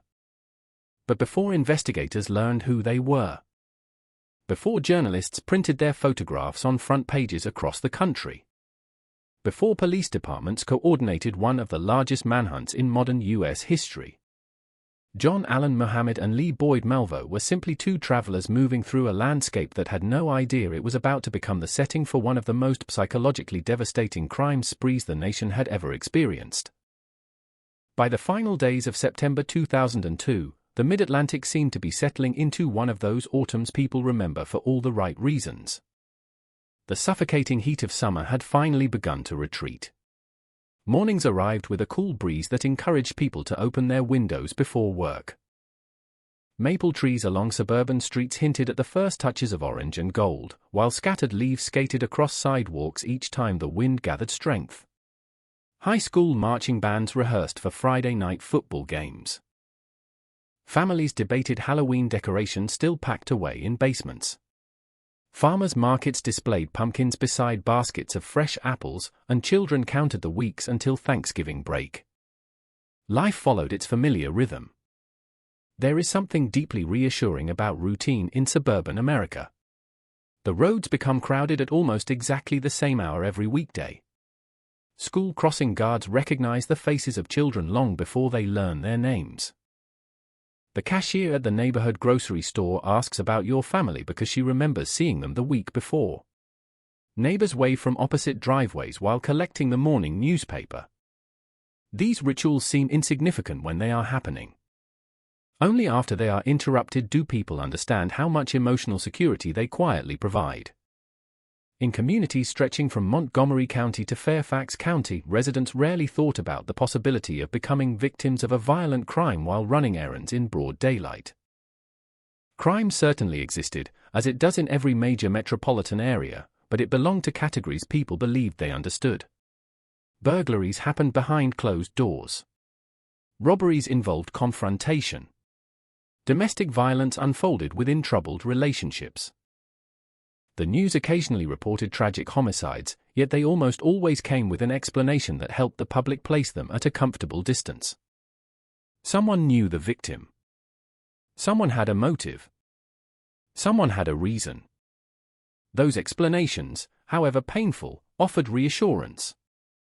If violence had a reason, perhaps it could also be avoided. The coming weeks would dismantle that comforting belief. Because the violence about to unfold would offer no warning and no visible logic. The victims would not share a common profession. They would not belong to the same family. They would not attend the same church or work for the same employer. Some would never even know each other's names. The only thing connecting them would be geography and chance. Investigators would later reconstruct the movements of John Allen Muhammad and Lee Boyd Malvo with painstaking precision, tracing highways, receipts, witness observations, forensic evidence, and timelines that revealed a pair constantly in motion. Looking backward, the pattern eventually became visible. Looking forward, while the events were unfolding, it was almost impossible to see. That difference is important. History often creates the illusion that major events were inevitable. They rarely are. At the time, every decision still contained uncertainty. Every missed opportunity remained invisible. Every future victim was simply another person planning an ordinary tomorrow. Somewhere within that ordinary landscape, Muhammad and Malvo were refining a method that reflected careful planning rather than impulsive violence. Investigators would later discover that the blue Chevrolet Caprice they traveled in had been modified to conceal the shooter inside the trunk compartment. A small opening near the rear of the vehicle allowed a rifle to be fired while keeping both occupants largely hidden from view.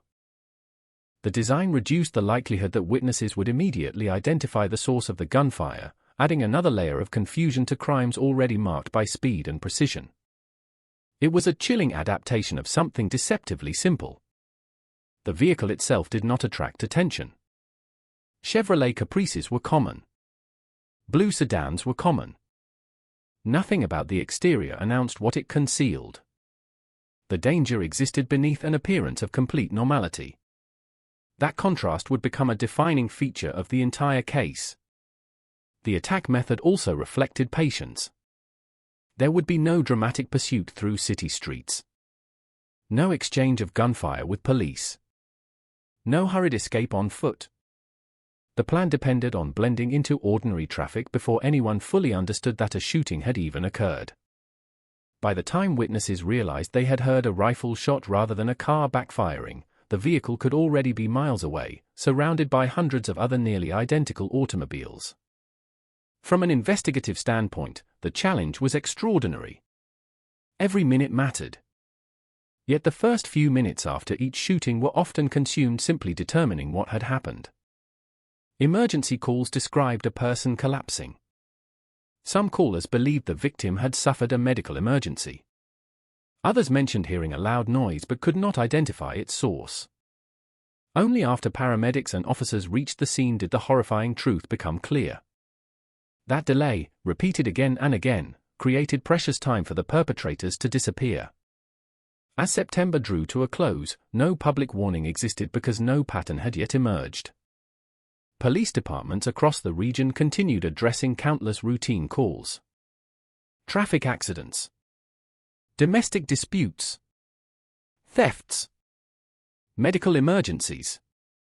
No one knew that within days, investigators from local agencies, state police, federal organizations, and the FBI would be working side by side inside overflowing command centers, united by a case unlike anything most of them had ever encountered. For the families whose lives would soon be forever changed, those final days before the attacks were painfully ordinary. Conversation centered on weekend plans. Children completed homework. Couples discussed household chores and upcoming birthdays. Retirees planned errands for the following morning. Workers set alarm clocks before another predictable commute. Those moments matter because they remind us that tragedy almost never announces its arrival. It slips quietly into routines already in progress. A final cup of coffee. A brief wave goodbye from the front porch. A promise to pick up groceries after work. A reminder to call later that evening. No one recognizes those exchanges as final while they are happening. Only afterward do they acquire unbearable significance. The Washington metropolitan area had weathered countless challenges throughout its history. Political crises. Security threats. Major public events requiring enormous coordination.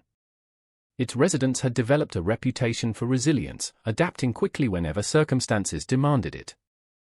But resilience is tested most severely by uncertainty. Natural disasters usually announce themselves. Storms can be tracked.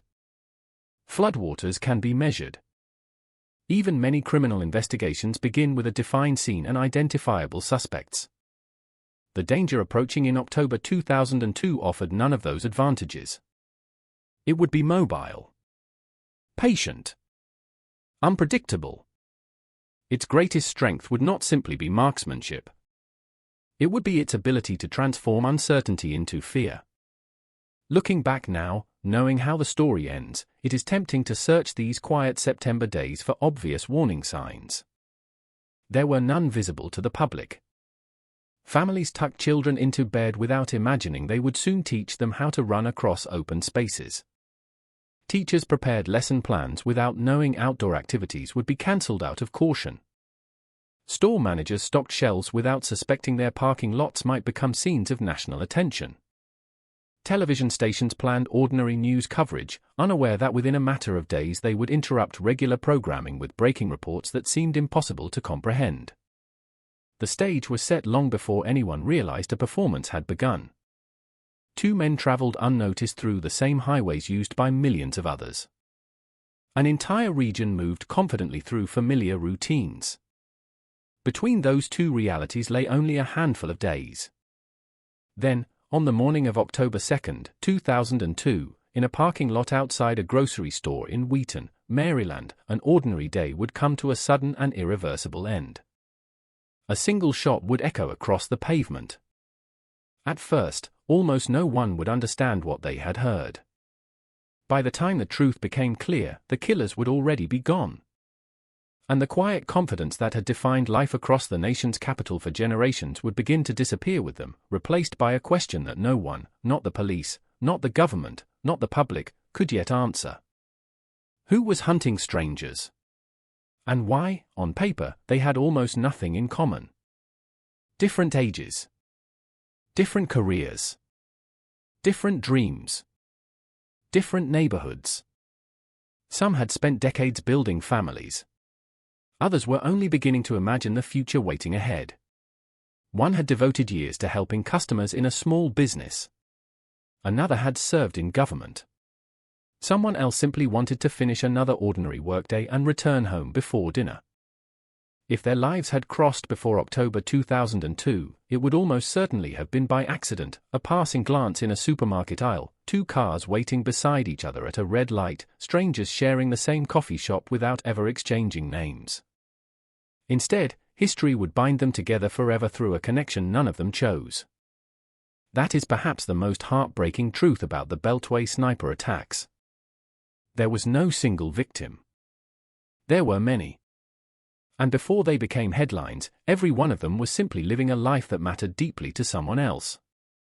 The evening news eventually reduced each tragedy to a photograph beside a name and an age. Reporters spoke with practiced solemnity before moving on to updates about the investigation. Newspapers printed short biographies summarizing entire lifetimes in only a few paragraphs. But no obituary can fully describe a person. No headline can explain the empty chair left at a family dinner. No television broadcast can capture the silence inside a house after everyone else has gone home. Long before the public learned their names, the victims belonged to people who loved them.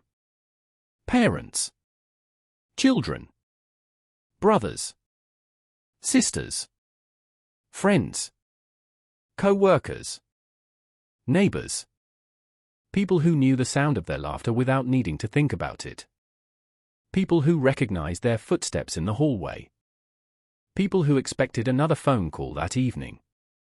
One of the first victims, James Martin, was 55 years old. To strangers, he was another face in the crowd moving through suburban Maryland. To his family, he was far more than that. He had spent years building an ordinary life, the kind that rarely attracts attention because it is defined not by dramatic moments but by consistency. He worked hard. He kept routines. He handled responsibilities without expecting applause. Like countless Americans, much of his identity was woven into small acts that never appeared in photographs: unlocking the front door after work, checking the mailbox, exchanging greetings with neighbors, making plans for tomorrow because tomorrow always seemed guaranteed. That quiet reliability disappeared in a fraction of a second.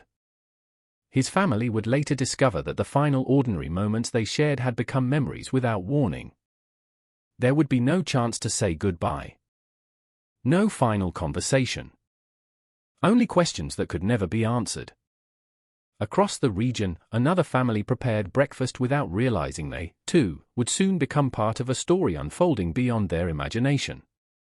For many Americans, the attacks are remembered as a sequence of crime scenes.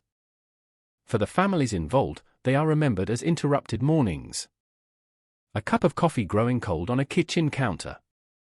Shoes left beside the front door. An unanswered voicemail.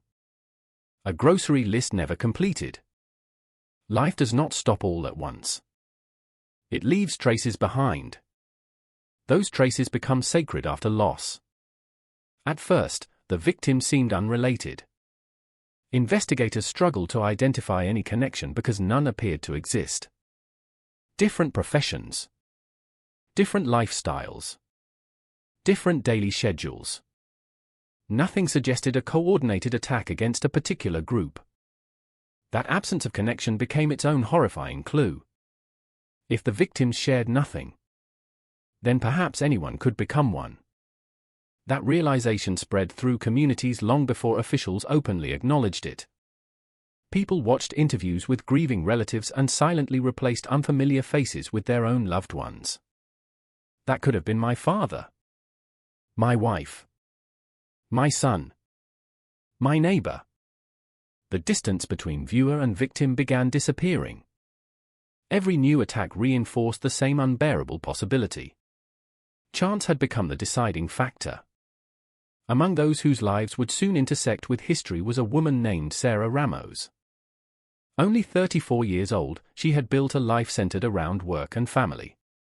Friends remembered her as warm, dependable, someone who brought energy into a room without demanding attention. She laughed easily. She made plans for the future.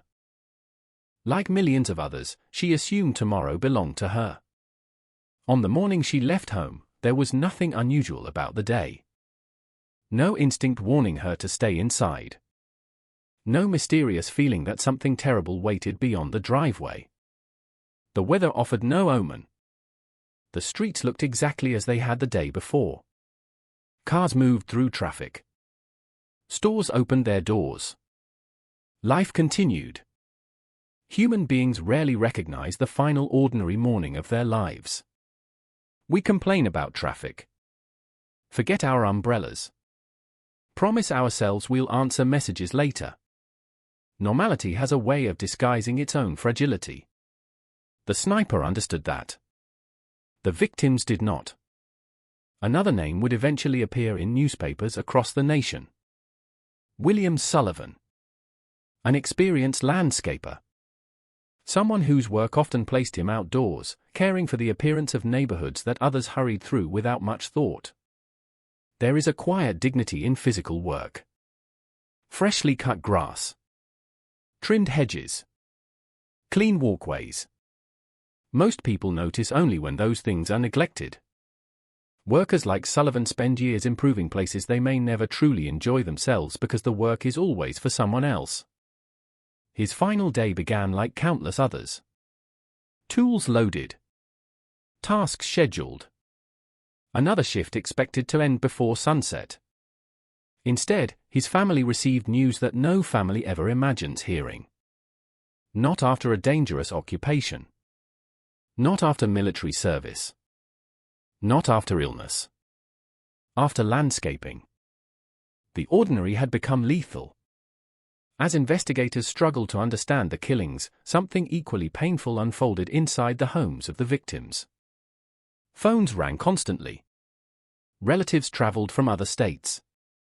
Living rooms filled with flowers, casseroles, whispered conversations, and exhausted embraces. Children asked questions adults could not answer. Why? Who would do this? Was Mom suffering? Did Dad know what happened? Grief demands explanations. The investigation had none to offer. Police could confirm only the facts. A shooting. One bullet. No suspect in custody. No motive established. Those words repeated themselves with devastating consistency. For the families, uncertainty became a second wound. It is difficult enough to lose someone unexpectedly. It is even harder when the reason remains hidden somewhere beyond the reach of understanding. In the weeks ahead, America would come to know another victim whose death resonated far beyond her immediate family. Linda Franklin. An FBI intelligence analyst. She had spent years working behind the scenes in service to her country. Unlike fictional portrayals of intelligence work, much of her career involved patience, analysis, and dedication rather than dramatic action. Colleagues respected her professionalism. Friends remembered her generosity and kindness. On the day she was killed, she was not engaged in a dangerous operation. She was shopping with her husband. That simple fact unsettled investigators and the public alike. Someone whose career involved protecting national security had become another completely random victim while performing one of the most ordinary tasks imaginable. Her profession offered no protection. Her experience offered no warning. The bullet made no distinction. As days passed, another disturbing truth emerged. The victims represented different generations. Young adults. Middle-aged parents. Retirees. People with decades of memories behind them. People who expected decades still ahead. The randomness stripped away comforting assumptions. No particular age appeared safer. No occupation reduced the risk. The sniper did not seem interested in who people were. Only where they happened to be. Perhaps the most emotionally devastating attack involved a 13-year-old boy. His name was not added to the list of fatalities because he survived. But survival does not erase trauma. He had simply arrived at school. A place universally associated with learning, friendship, and childhood. Parents trust schools because they represent structure and safety. When violence reaches a school entrance, it does more than injure one child. It shakes every parent who has ever watched a son or daughter disappear through school doors believing they will return home that afternoon. The teenager survived after extensive medical treatment, but his shooting transformed public anxiety into something even deeper. If children were no longer safe while arriving at school, where was anyone safe? The attacks were no longer distant tragedies affecting anonymous adults. They now threatened the routines of every family in the region. School administrators changed procedures almost overnight. Teachers became protectors as much as educators. Parents lingered longer during morning drop-offs, watching until children disappeared inside buildings. The sniper had not only targeted individuals. He had targeted confidence itself. Looking back today, it is tempting to remember the victims only as names connected to one of America's most infamous criminal cases. That would be another injustice. Because before they became victims, they were storytellers around dinner tables. Neighbors who shoveled snow from someone else's driveway. Parents cheering from the sidelines of youth sports.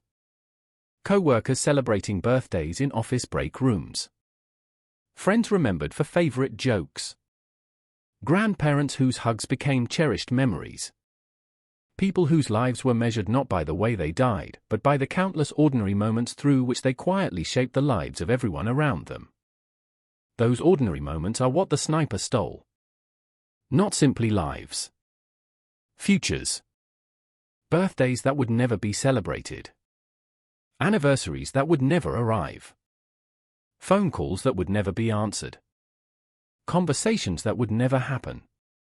And as October continued, more families, completely unaware they were already standing on the edge of history, would soon discover just how fragile an ordinary day could become.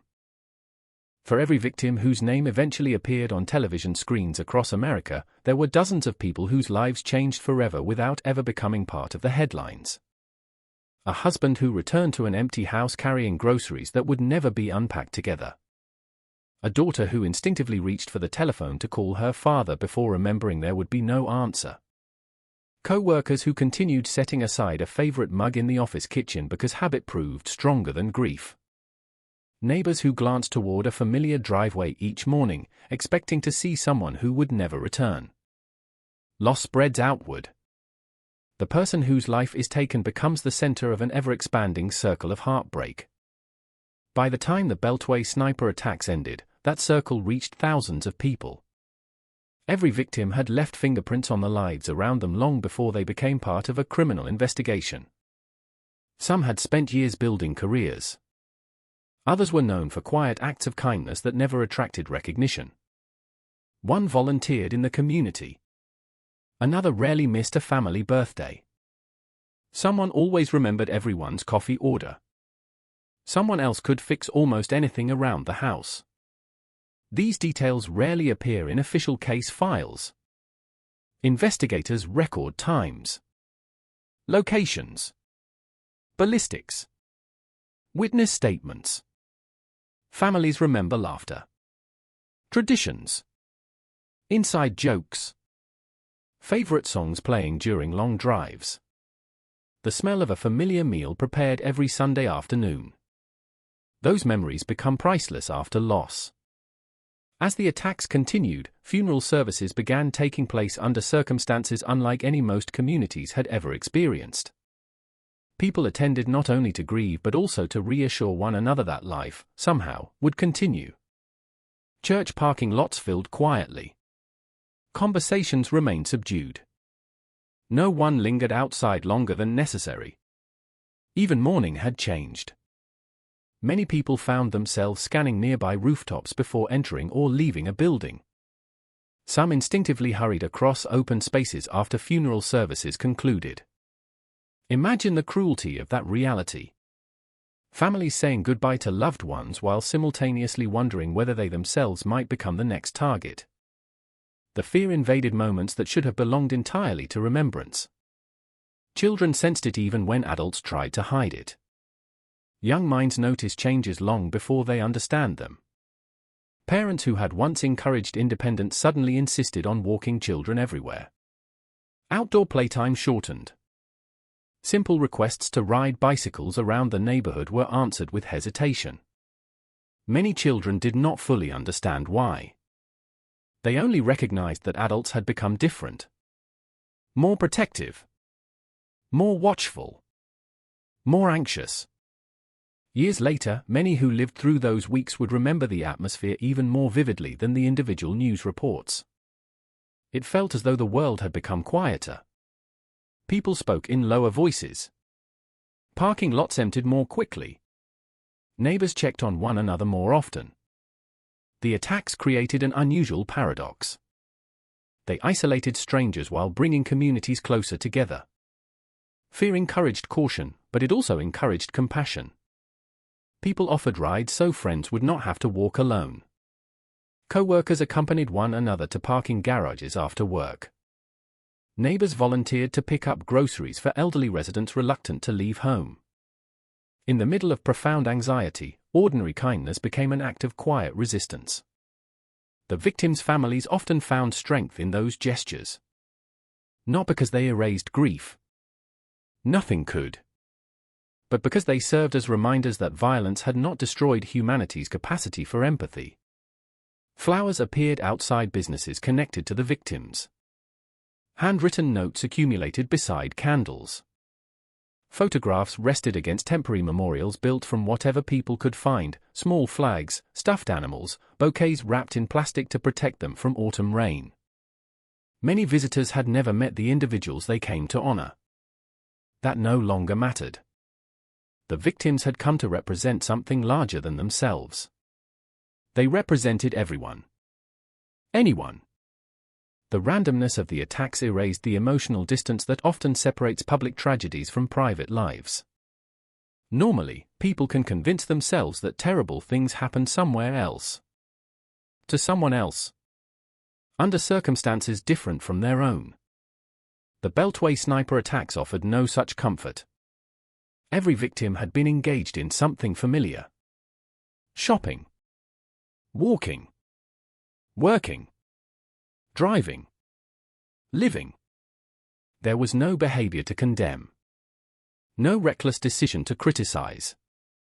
Nothing anyone could point toward and say, that is why it happened. Sometimes the hardest truth is also the simplest. It happened because they were there.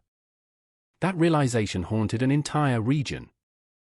Among the victims were people who had spent years contributing quietly to their communities without expecting recognition. One had built lasting friendships over decades of honest work. Another had become the dependable person everyone called when they needed help. One family remembered endless patience. Another remembered contagious laughter. A coworker recalled someone who never left work without asking whether anyone else needed assistance. Small memories. Insignificant to strangers. Irreplaceable to those who loved them. Crime often freezes people at the moment of death. Families fight against that reduction. They want the world to remember birthdays instead of autopsy reports. Vacations instead of crime scenes. The way someone smiled while telling a story. The way they comforted frightened children. The songs they sang in the car despite forgetting half the lyrics. Those are the things that survive. Not because they appear in evidence files, but because they remain alive inside the people left behind. During interviews conducted after the attacks, several relatives spoke not about anger but about ordinary moments they suddenly missed. The sound of footsteps coming through the front door. Weekend phone calls. Holiday traditions. Shared meals. Arguments that now seemed wonderfully insignificant.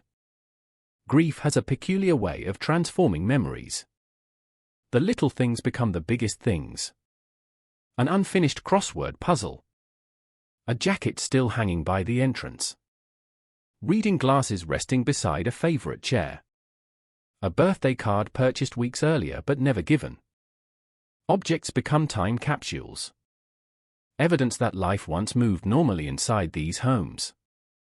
For children who lost parents, the years that followed unfolded differently from the future they had imagined. Graduations arrived with empty seats. Weddings carried quiet absences impossible to ignore. Grandchildren were born into families where stories replaced introductions. Photographs became conversations. This was your grandfather. This is what your mother was like. Memory took over where presence no longer could. Those are consequences impossible to calculate. No courtroom sentence can restore the birthdays missed. No prison term returns the advice a father would have given. Justice can acknowledge harm. It cannot erase it. Among the survivors were not only those physically wounded but also countless witnesses whose lives divided into two chapters. Before the sniper. After the sniper. Some had watched a stranger collapse only a few feet away. Others rushed toward victims believing they might somehow help. Emergency medical personnel carried images they would never completely forget. Police officers arrived expecting one kind of call and found something entirely different. The psychological scars spread far beyond the official casualty count. That is one reason the case continues to occupy such a significant place in American criminal history. Its impact cannot be measured solely by deaths or injuries. It reshaped the emotional landscape of an entire metropolitan region. Millions of people who never encountered the killers still remember changing how they walked across parking lots. Still remember looking over their shoulders while pumping gasoline. Still remember the unsettling silence that followed every unexpected loud noise. Those memories belong, in part, to the victims. Because it was through their loss that everyone else came to understand the magnitude of the threat. As investigators worked tirelessly to identify the people responsible, the families found themselves trapped in an agonizing limbo. Each new arrest reported by the media sparked hope. Each false lead reopened disappointment. Every press conference concluded without the answer they needed most. Who did this? The question was no longer simply about punishment. It was about understanding. Human beings instinctively search for reasons after tragedy. Without them, grief feels unfinished. Yet the coming investigation would reveal something deeply unsettling. The answer would not provide comfort. It would reveal a calculated partnership built on manipulation, resentment, and an extraordinary willingness to treat complete strangers as pieces in a much larger and deeply distorted plan. Before that truth emerged, however, detectives faced an investigation unlike any they had experienced before. The victims shared no obvious connection. The crime scene stretched across multiple jurisdictions. Witness descriptions conflicted. Rumors multiplied by the hour. And with every sunrise, investigators carried the unbearable knowledge that somewhere, hidden within millions of ordinary faces moving through ordinary traffic, the people responsible were still free. And still choosing who would become the next family forced to say goodbye. The most painful part of the Beltway sniper attacks was not only the suddenness of the violence. It was the way the victims had been living moments that were so completely ordinary. There was no final adventure. No dramatic confrontation. No warning that a person's life was approaching its final seconds. The victims were simply existing inside the everyday routines that define human life. They were buying necessities. Going to work. Taking care of responsibilities. Doing the things people do because tomorrow feels like a promise. That promise was taken away without explanation. And for the families left behind, the cruelty was not only losing someone they loved. It was knowing that their loved one had been chosen for no reason they could understand. The human mind searches for patterns because patterns make tragedy easier to process. If a person is harmed because of a specific decision, people tell themselves they can avoid making that decision. If danger has boundaries, people can build walls around those boundaries. But the Beltway sniper attacks offered no such comfort. The victims did not make a mistake. They did not walk into danger knowingly. They did not provoke anyone. They did not even know danger existed. That was what made the attacks so psychologically devastating. The victims represented normal life itself. They represented everyone who had ever stopped at a gas station on the way home. Everyone who had ever walked across a parking lot carrying shopping bags. Everyone who had ever stood outside on a pleasant afternoon believing the world around them was safe. The sniper attacks forced people to confront an uncomfortable reality. Sometimes tragedy does not search for the extraordinary. Sometimes it finds the ordinary. Among those whose lives were stolen was Conrad Johnson, a 40-year-old bus driver in the Montgomery County area. Unlike many victims whose deaths occurred during quick errands, Johnson was performing a job built around helping others. Every day, he carried passengers through familiar streets. He followed routes that had become almost automatic. He knew the stops. He knew the neighborhoods. He understood the rhythm of the city. For many passengers, a bus driver becomes a familiar face in an otherwise anonymous commute. Someone whose presence quietly becomes part of daily life. On October 22, 2002, Johnson was sitting in the driver's seat of his bus when a single bullet ended his life. The image was especially haunting because of what the location represented. A public bus is a symbol of movement. Connection. Community. A place where strangers share a temporary space while traveling towards separate destinations. The attack transformed that symbol into another reminder that no place felt completely protected. For Johnson's family, however, he was not a symbol. He was a person. A man with routines, memories, responsibilities. A father. A husband. Someone whose absence would be felt not just in one moment, but every day that followed. That is the reality of homicide that statistics cannot express. The moment of death is only the beginning of the impact. The real consequences unfold over years. They appear at holidays, at graduations, at family gatherings where one person is missing from photographs. They appear when someone reaches for the phone before remembering there is no one to call. They appear in the quiet moments when memory suddenly becomes overwhelming.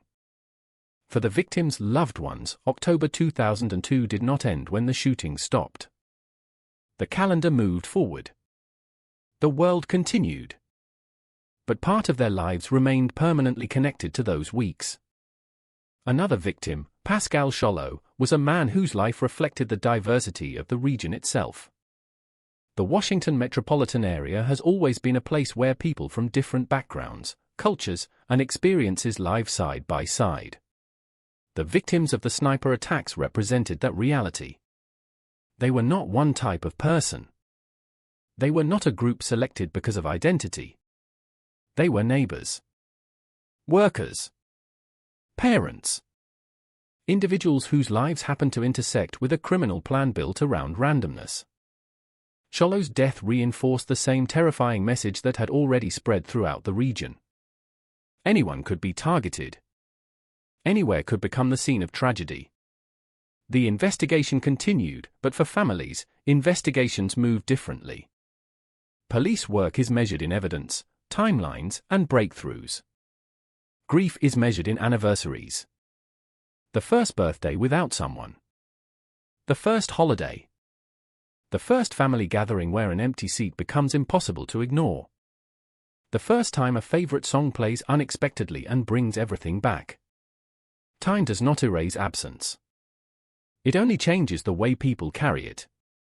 While detectives searched for answers, the public often focused on the methods of the killers. The hidden rifle. The modified vehicle. The unusual tactics. Those details were important for solving the case. But they also carried a danger. They risked turning the perpetrators into the central characters of the story. True crime often struggles with this balance. The mechanics of a crime attract attention. The mystery draws audiences. The investigation creates suspense. But at the center of every case are human beings whose lives were interrupted. The victims were not simply evidence. They were not merely names on a timeline. They were the reason the investigation mattered. Every police officer who worked the case understood this. Behind every photograph pinned to an investigation board was a person whose family wanted justice. Behind every piece of evidence was a life that could never be restored. The pressure was not only professional. It was personal. Detectives knew that while they studied patterns and analyzed bullets, another family somewhere might soon receive the same devastating phone call. Another household might soon experience the same moment when life divided into before and after. That possibility followed investigators every day. It followed the public as well. But perhaps the most disturbing aspect of the victims' stories is how little separated them from everyone watching the news. A person watching from a living room could easily imagine themselves in any of those situations. At the gas pump. In the store parking lot. Walking from a vehicle. Sitting outside. The victims did not belong to a distant world. They belonged to the same world as everyone else. That is why the fear spread so quickly. People did not only mourn the victims. They recognized themselves in them. The victims became reminders of something people rarely want to consider. That safety is not guaranteed by routine. Routine only creates the feeling of safety. The families of the victims carried a burden that the rest of the country could only partially understand. The public eventually moved on. News cycles changed. Other stories replaced the sniper attacks. Television networks shifted attention elsewhere. But for those who lost someone, there was no moving on in the same way. There was learning how to live around the absence. Learning how to celebrate while missing someone. Learning how to tell stories about someone who should still be creating new memories. The victims' names remain permanently connected to one of America's most infamous criminal cases. But their lives existed long before the case began. They had childhood memories, personal dreams, private struggles, small victories, ordinary routines. They were never meant to become historical figures. They were meant to continue living. That is what was stolen. Not just the future of individuals, but the future they would have shared with everyone who loved them. And as investigators moved closer to understanding who was responsible, the question remained heavier than ever. How could two people look at these ordinary lives and see only targets? How could a stranger become a victim without ever knowing there was a threat? The answer would come slowly. It would emerge through evidence, interrogation, and testimony. But before the world understood the minds behind the attacks, it first had to understand the people who had been taken. Because the story of the Beltway sniper attacks is not ultimately about a rifle. It is not about a vehicle. It is not even about the killers. It is about the human beings whose lives ended in places where nothing terrible was supposed to happen. People who left home expecting to return. People who had plans for tomorrow. People who mattered. And whose stories deserve to be remembered not because of how they died, but because of how they lived. October 2nd, 2002, began like thousands of other autumn mornings across Maryland. The sun rose over suburban streets where people moved through familiar routines without hesitation. Cars rolled out of driveways. Children carried backpacks toward school buses. Employees checked watches as they hurried toward offices. The first hints of fall were beginning to appear in the trees, but the day itself carried no warning that history was about to change. In Wheaton, Maryland, a community in Montgomery County just outside Washington, D.C., the morning unfolded normally. The area was busy but not chaotic. People came and went through shopping centers, parking lots, and nearby businesses. It was the kind of place designed around convenience, a place where residents stopped on the way to somewhere else. A person might run inside for groceries, pick up a few household items, fill a car with gas, complete one more small task before returning to work or home. Nothing about the location suggested danger.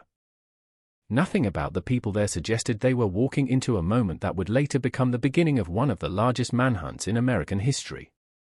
At approximately 6:30 in the morning, 55-year-old James Martin arrived at the parking lot of a grocery store in Wheaton. Like countless people across the country, he was beginning another day. There was no confrontation. No argument. No suspicious person approaching him. No visible threat. He was simply there. For a brief moment, he existed in a completely ordinary scene, a parking lot, parked vehicles, morning traffic, people beginning their daily responsibilities. Then a single bullet traveled across that ordinary space. The sound lasted less than a second. The consequence lasted forever. Martin collapsed. At first, those nearby did not immediately understand what had happened. The human brain searches for familiar explanations before accepting the impossible. A medical emergency. A fall. An accident. Anything except the reality that someone had just been shot in a public place for no apparent reason. People looked around. Some froze. Some moved toward him. Others instinctively backed away. The normal rhythm of the morning had been interrupted by something that did not belong there. Within minutes, emergency responders arrived. The parking lot transformed. A place where people had come to begin their day became a crime scene marked by police vehicles, investigators, and questions no one could answer. Who had shot him? Why? Where had the bullet come from? At that moment, investigators did not know they were looking at the first piece of a much larger nightmare. They had a victim. They had evidence. But they had no suspect. No motive.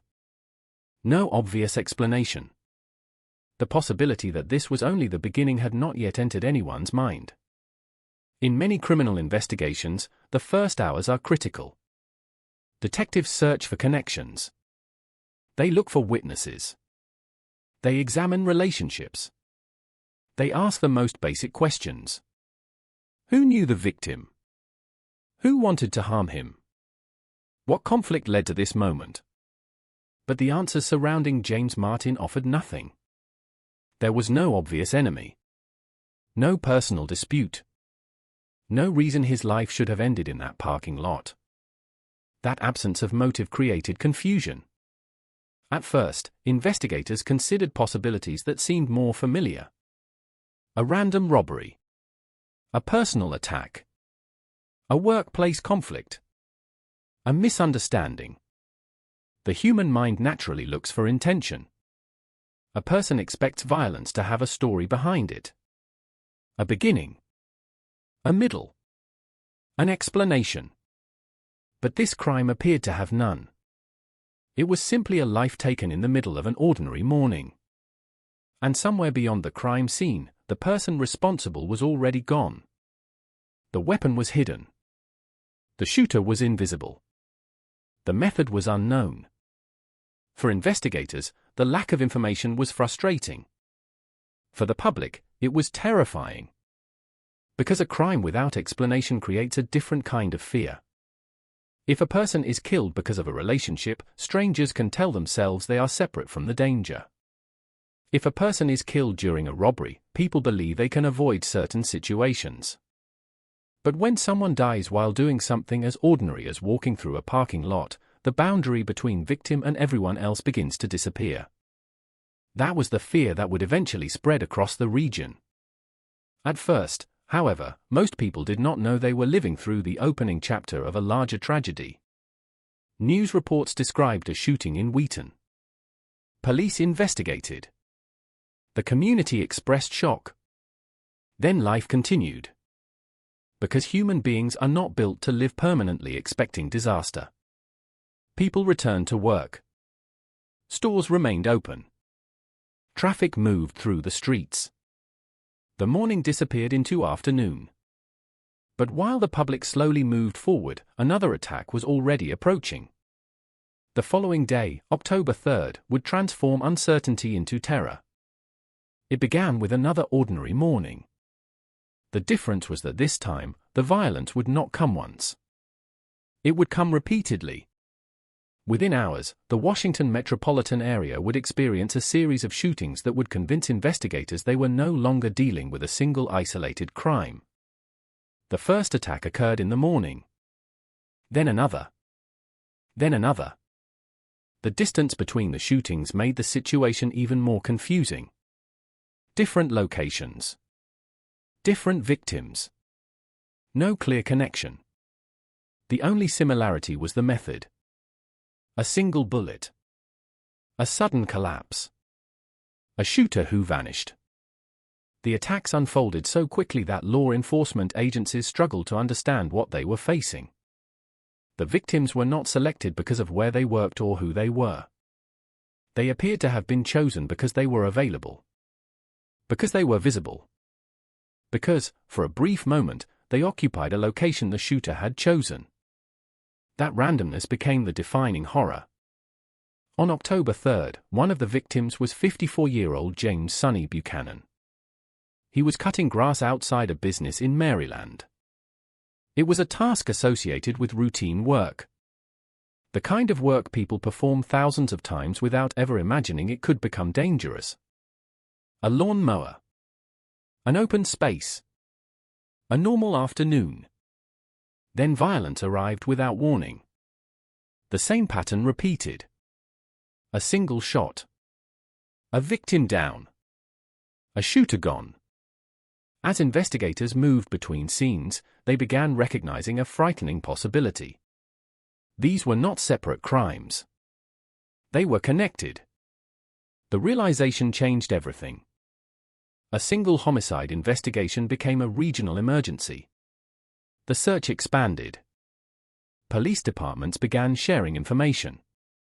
The FBI became involved. Every new report carried greater urgency because investigators now understood something the public was only beginning to realize. The person responsible was not finished. The next victim could be anywhere. The next location could be anywhere.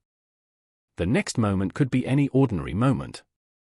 By the end of October 3rd, 5 additional people had been shot, creating a wave of fear unlike anything the region had experienced in decades. The attacks happened in places people considered completely ordinary. A gas station. A shopping area. A public location where people expected nothing more threatening than traffic or inconvenience. That was the psychological cruelty of the method. The shooter did not invade private homes. He did not force people into hidden locations. He transformed everyday spaces into places of danger. The public began asking questions that had no answers. Should people avoid gas stations? Should children stay indoors? Should businesses close? Should schools cancel activities? The uncertainty became its own form of punishment. And as investigators studied the crime scenes, one detail stood out. The shooter was not acting impulsively. Each attack appeared controlled, deliberate, precise. The weapon had been fired from a distance. The shooter had avoided detection. The escape had been successful. The victims had almost no opportunity to protect themselves. The attacks were not chaotic. They were calculated. That realization created a new level of concern among law enforcement. They were not searching for someone who had lost control. They were searching for someone who appeared to be maintaining it. The killer was patient. The killer was mobile. The killer was watching. And while police searched for patterns among victims, the person responsible was creating a pattern of his own. A pattern written not in names or relationships, but in fear. The Washington region had entered a new reality. The first shot in Wheaton had been more than a murder. It had been the beginning of a nightmare. And no one yet understood how long that nightmare would last. The morning of October 3, 2002, arrived with a cruel sense of normality. That was perhaps the most unsettling part. The world did not look different. The sky was not darker. The streets were not empty. There was no visible sign that something terrible was already unfolding. Across Maryland, Virginia, and Washington, D.C., people continued with the routines they had followed countless times before. They stopped at convenience stores. They drove to work. They dropped children off at school. They walked through parking lots carrying briefcases, shopping bags, and coffee cups. The previous day's shooting in Wheaton had disturbed the community, but many still hoped it was an isolated tragedy. A terrible event. A random act. Something that had happened once and would not happen again. That belief would not survive the next several hours. The first sign that something far worse was happening came when another person was shot in Montgomery County, Maryland. Then another. And another. The attacks unfolded with a speed that left investigators struggling to keep pace. Each crime scene brought the same devastating questions. Who did this? How did they escape? Why were these people targeted? But perhaps the most frightening question was the simplest. When will it happen again? Because every answer seemed to point toward the same conclusion. The shooter was still out there. The victims on October 3rd appeared to have nothing connecting them. They were not involved in the same business. They did not share the same social circles. They did not live identical lives. They were simply people caught inside ordinary moments. The randomness was not a coincidence. It was the design. One of the victims that day was Sarah Ramos, a 34-year-old woman whose death would become another devastating chapter in the growing mystery. To the investigators arriving at the scene, she became evidence in a criminal case. To the people who loved her, she was something much more important. She was a daughter. A friend. A person with memories stretching far beyond the few seconds that ended her life. This distinction would follow every victim throughout the investigation. Police needed to examine them as pieces of a puzzle. Families needed the world to remember them as complete human beings. The two realities existed side by side. One was about solving the crime. The other was about surviving the loss.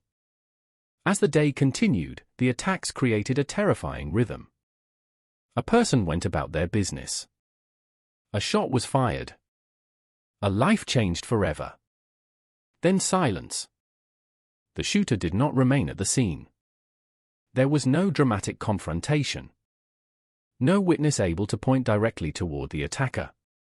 No obvious trail leading away. The person responsible disappeared into the ordinary movement of the region. Traffic continued. Cars passed. People drove home. Somewhere among thousands of vehicles, the killer was simply another driver. That possibility disturbed investigators more than almost anything else. The attacker was not escaping into wilderness or hiding in an obvious location. The environment itself provided cover. The Washington metropolitan area was built on movement. Millions of people traveling in every direction. Thousands of roads. Endless opportunities to disappear. The same highways that connected communities also gave the shooter a way to vanish. As news of the attack spread, the public reaction changed dramatically. The first shooting had created concern.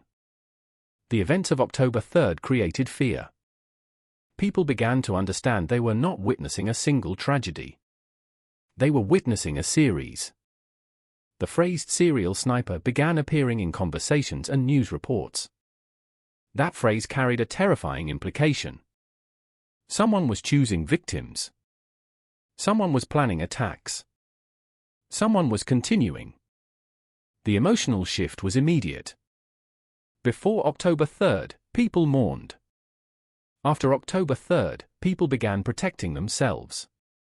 Parents changed routines. Workers avoided open areas. Drivers became reluctant to stop unnecessarily. The simple act of standing outside became something many people reconsidered.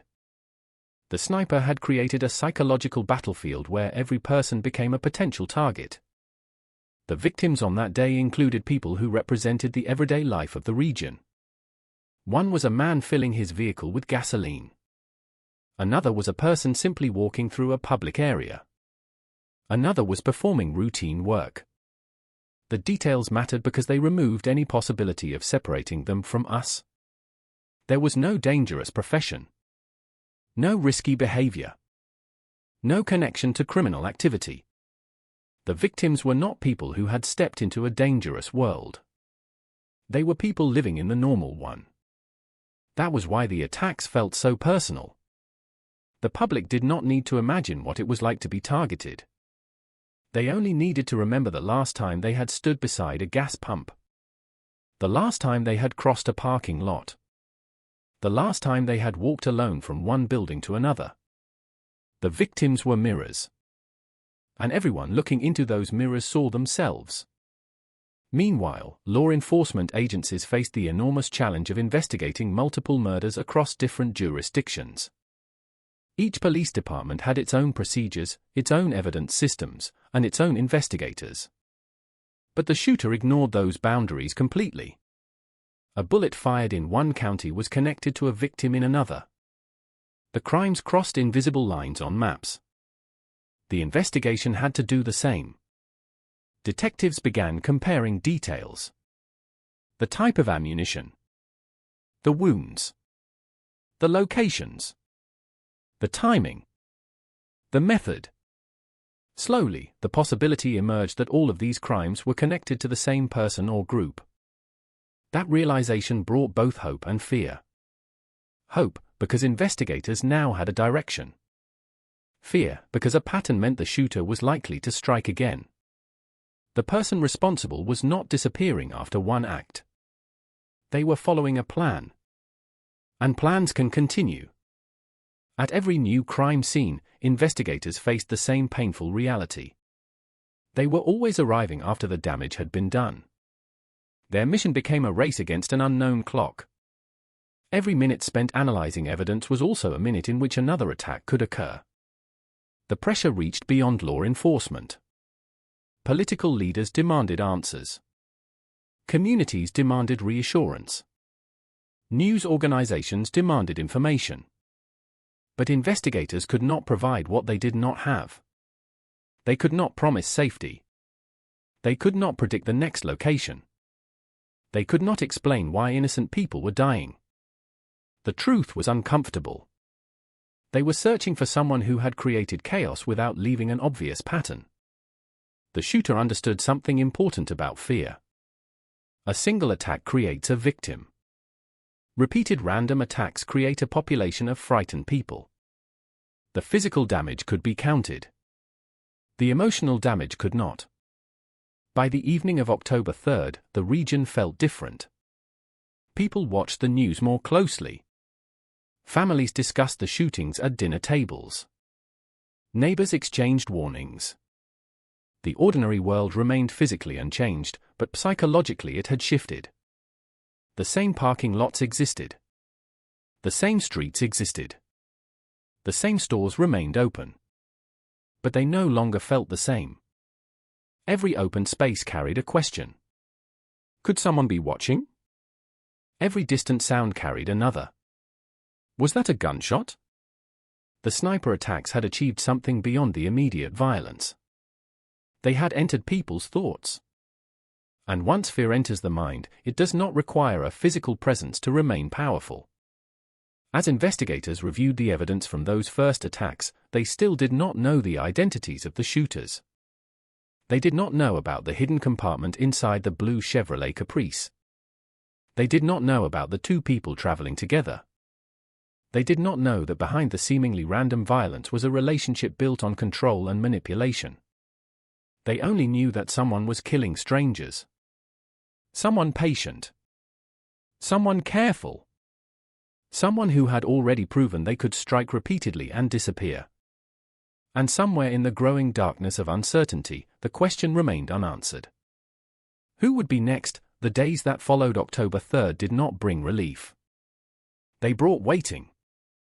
And waiting became its own form of suffering. In the Washington metropolitan area, people began measuring time differently. A quiet morning no longer meant a safe morning. A day without a shooting no longer felt like a victory. Instead, it felt like a pause. A pause before the next attack. The absence of violence became almost as frightening as the violence itself because nobody knew what the silence meant. Had the shooter stopped? Was the investigation getting closer? Or was someone somewhere simply preparing for another carefully chosen moment? For millions of residents, every unanswered question became another layer of anxiety. The sniper had created a situation where even ordinary decisions carried emotional weight. Should someone walk across a parking lot quickly or slowly? Should they park closer to a store entrance, even if it meant waiting longer for a space? Should they avoid standing near open areas? Should they keep children indoors? These were not questions people had asked themselves a month earlier. Now they had become part of daily life. The attacks continued to follow a terrifying pattern. The victims were alone in one sense, not because they had no families or communities, but because the shooter selected moments when they were exposed. The victims did not know they were being watched. They did not know a stranger had transformed an ordinary location into a place of danger. That lack of awareness became one of the most haunting elements of the case. The victims were never given the opportunity to understand what was happening. There was no warning. No chance to react. No conversation. Only a sudden transition from normal life to tragedy. On October 9th, another victim was killed in Manassas, Virginia. Her name was Linda Franklin. She was 47 years old. To the public, she would become known as one of the most recognizable victims because of her connection to the FBI. But before she became part of a national investigation, she was simply a person living her own life. Franklin worked as an intelligence analyst for the FBI. Her career was built around information, patience, and careful attention to detail. She spent her professional life helping others understand threats, examining information, and contributing to the work of protecting the country. Yet on the day she died, she was not investigating a crime.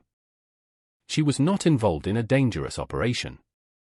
She was not somewhere expecting risk. She was shopping. She was inside a home improvement store parking lot with her husband. A place where people searched for household supplies. A place where families planned renovations. A place associated with weekend projects and ordinary responsibilities. Then one shot changed everything. The irony was impossible to ignore. A woman who had spent years helping analyze danger became another victim of a danger she could not see coming. Her death carried a particular emotional impact because it reinforced the terrifying reality already spreading throughout the region. Even someone connected to federal law enforcement was not protected. Experience did not matter. Knowledge did not matter. The victims were not selected because they lacked caution. They were selected because they were there. After Franklin's death, the investigation intensified.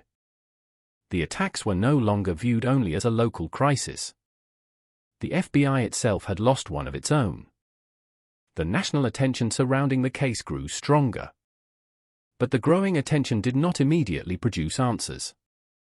Instead, investigators faced the same frustrating reality. The shooter continued to control the pace. He chose when to act. He chose where to strike. He chose when to disappear. Every attack seemed designed to communicate the same message. You cannot predict me. You cannot stop me. You are vulnerable. This psychological aspect separated the Beltway sniper attacks from many other criminal cases. The physical violence was devastating, but the uncertainty multiplied the damage. A single murder affects a family. A random series of murders affects an entire society. The sniper had turned uncertainty into a weapon. By mid-October, schools across the region were changing procedures. Outdoor activities were restricted. Teachers and administrators adjusted routines. Parents watched children more closely. For young students, the changes were confusing. They saw adults suddenly become serious about things they had never worried about before. Why couldn't they play outside? Why did parents want them to hurry from the building to the car? Why did everyone keep talking about a person they had never seen? Children often understand fear before they understand its cause. They sense the tension in adult conversations. They notice when routines change. They recognize when the world feels less predictable. The sniper attacks reached into childhood spaces, not through direct violence alone, but through the atmosphere of uncertainty surrounding them. Then came October 14th. A 13-year-old boy was shot outside Benjamin Tasker Middle School in Bowie, Maryland. The location made the attack especially disturbing. Schools represent protection. They represent learning. They represent a place where children are supposed to worry about homework, friendships, and exams, not survival. The teenager survived, but the attack transformed public fear into something even more personal. Parents across the region imagined their own children in that same position. Walking toward school. Carrying books. Thinking about ordinary teenage concerns. Then, without warning, facing something unimaginable. The boy's survival brought a rare moment of hope during a period dominated by tragedy. But it also expanded the emotional reach of the case. The sniper was no longer only taking adults from workplaces and errands. The threat had reached children. The fear that had been growing quietly now became impossible to ignore. The entire region felt exposed.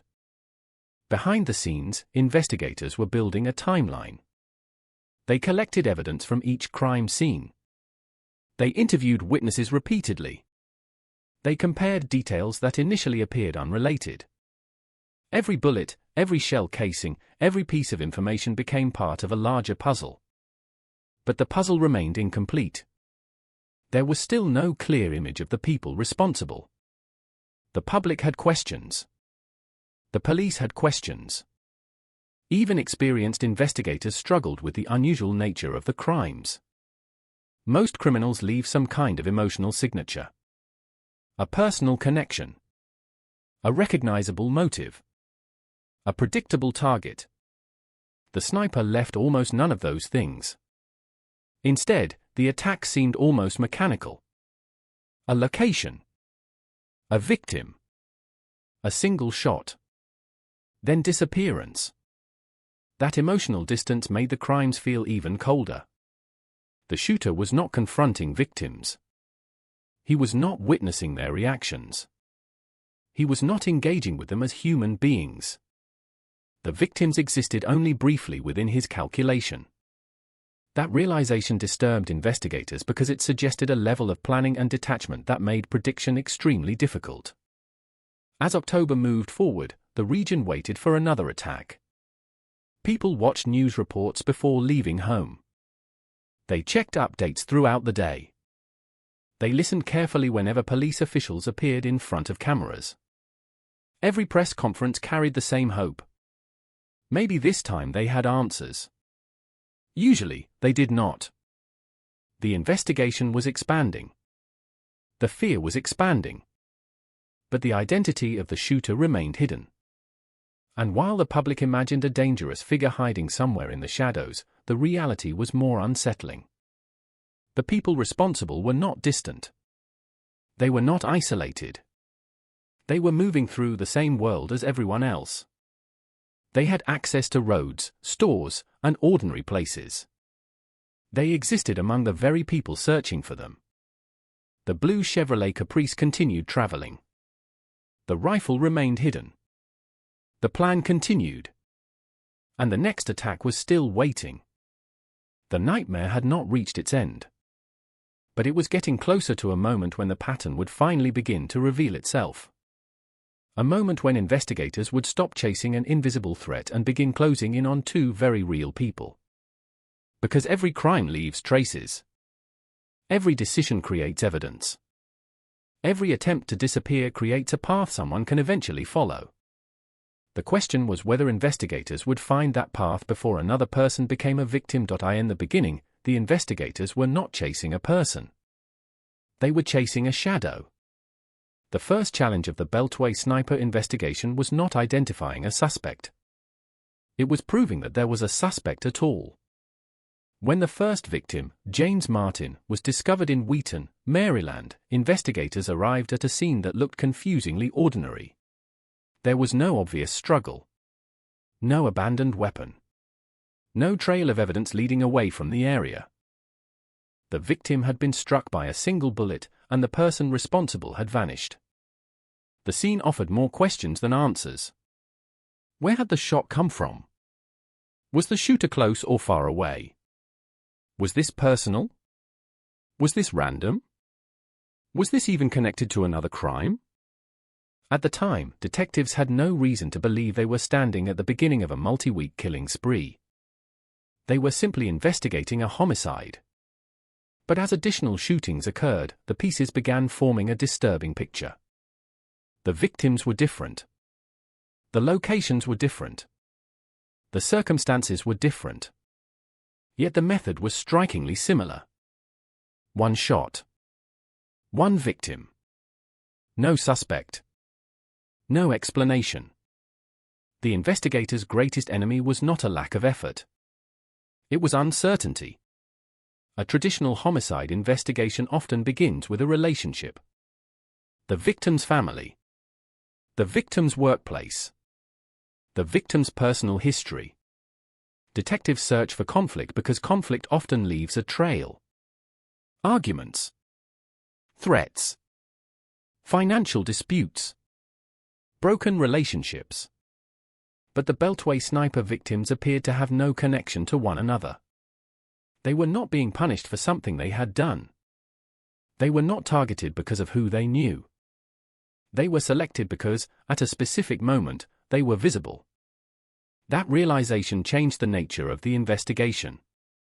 The question was no longer, who wanted to hurt this person? It became, who is choosing people at random? That was a far more frightening question. Randomness is difficult to investigate because it removes the traditional boundaries of criminal behavior. There was no obvious place to look. No obvious person to question.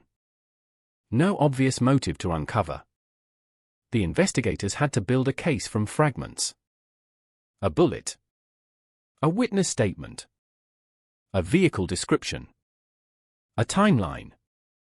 A small piece of information that might not seem important until combined with another small piece. The first major clue came from the physical evidence left behind. Although the shooter had carefully planned the attacks, every crime scene contained traces of the event. The bullets themselves became silent witnesses. Forensic experts examined the ammunition recovered from victims and compared the markings left by the weapon. Every firearm leaves unique characteristics on a bullet when it is fired. The microscopic marks created by the barrel can function almost like a fingerprint. At first, investigators used those details only to determine whether the shootings were connected. The answer quickly became clear. They were. The same weapon had been used repeatedly. The conclusion was both helpful and terrifying. Helpful because investigators now knew they were searching for one shooter or one team responsible for multiple crimes. Terrifying because it confirmed what everyone feared. The killings were not isolated. Someone was continuing. The weapon had traveled from crime scene to crime scene. The person holding it had been moving through communities without being identified. Meanwhile, investigators faced another major obstacle. The witnesses. In many cases, eyewitnesses provide the first path toward a suspect. A face. A description. A vehicle. A direction of escape. But in the Beltway sniper attacks, witness accounts often conflicted. Some people reported seeing different vehicles.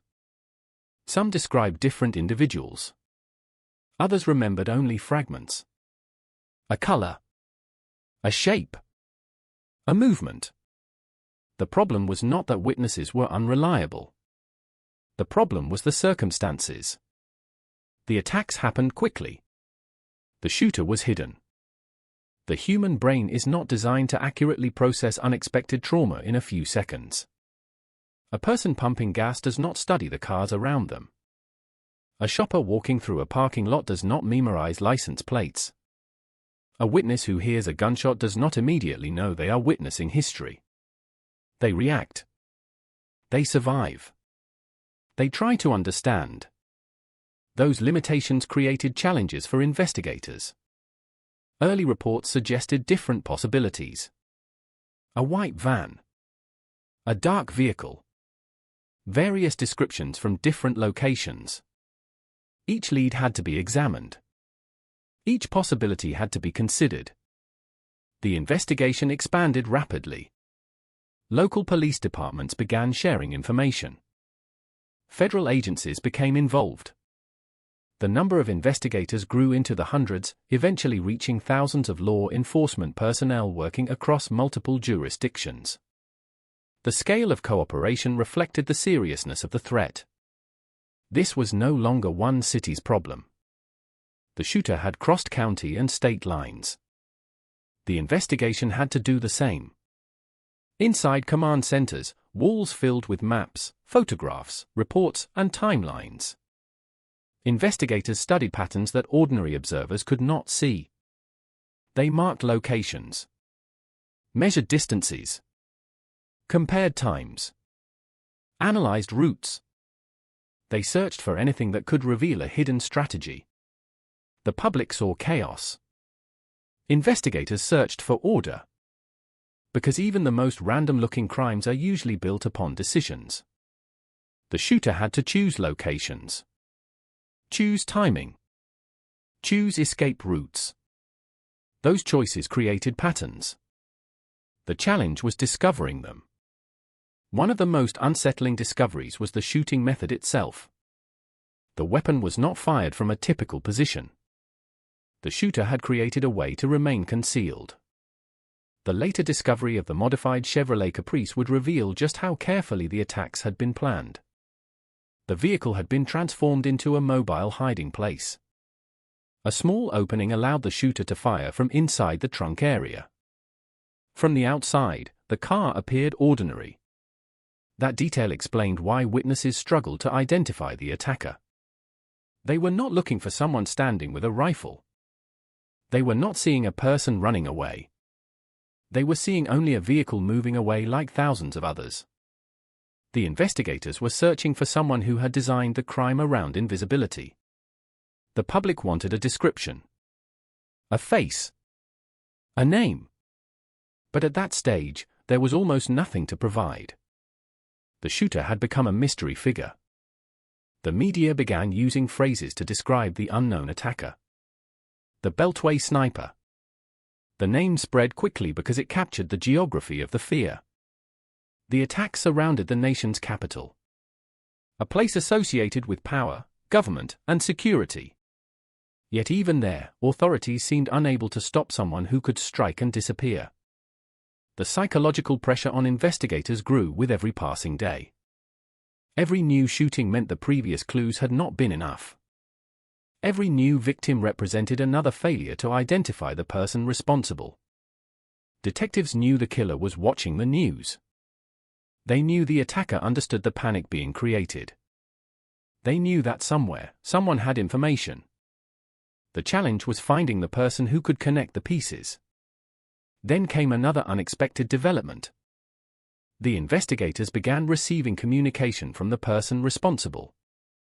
For the first time, the shadow created by the attack started speaking. Messages were sent. Demands were made. The shooter was no longer completely silent. And although the communications created new evidence, they also revealed something disturbing about the mindset behind the attacks. This was not only about killing. It was about control. The attacker wanted attention. Wanted fear. Wanted the world to listen. The same person who had hidden physically was now attempting to control the investigation psychologically. But every message also created a risk. Every interaction left traces. Every attempt to manipulate authorities provided investigators with another opportunity. Because criminals often believe communication gives them power. Sometimes it does. But sometimes it becomes the mistake that exposes them. As October 2002 continued, investigators stood at a turning point. They had connected the shootings. They understood the method. They knew they were dealing with a calculated offender. But they still did not know the most important answers. Who was inside the vehicle? Where was the vehicle now? And how many more victims would appear before they found out? The clock continued moving. The killer continued moving. But hidden among the evidence was a connection that would eventually change everything. A link to another crime. Another state. Another investigation that had seemed unrelated. A clue waiting to bring the invisible shooter into focus. And when investigators finally found that connection, the hunt for a ghost would become the search for two names. For investigators, the most terrifying aspect of the Beltway Sniper case was not the number of attacks. It was the absence of a clear beginning. Criminal investigations often move backward from the moment of violence. Detectives examine what happened immediately before a crime, who was nearby, what relationships existed, and what events may have triggered the attack. But with the sniper shootings, there seemed to be no emotional explosion leading to the crimes. No argument caught on camera. No confrontation witnessed by bystanders. No person publicly threatening revenge. The violence appeared to emerge from nowhere. And when violence appears without a visible cause, investigators face a unique challenge. They must search not only for evidence. They must search for meaning.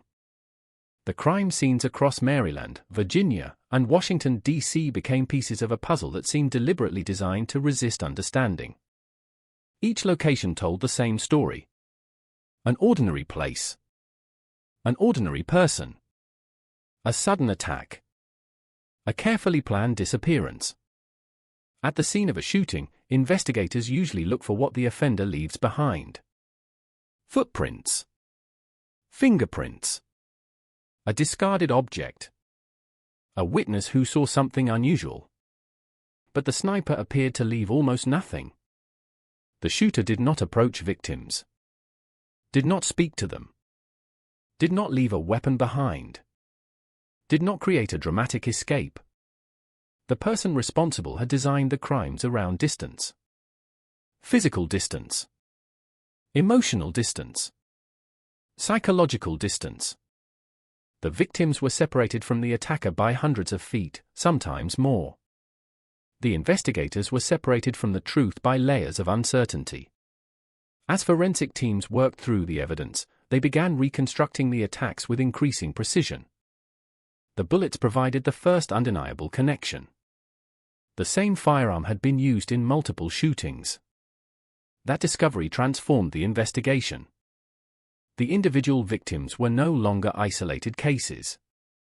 They were chapters in the same story. A single weapon had traveled through the region. A single weapon had ended multiple lives.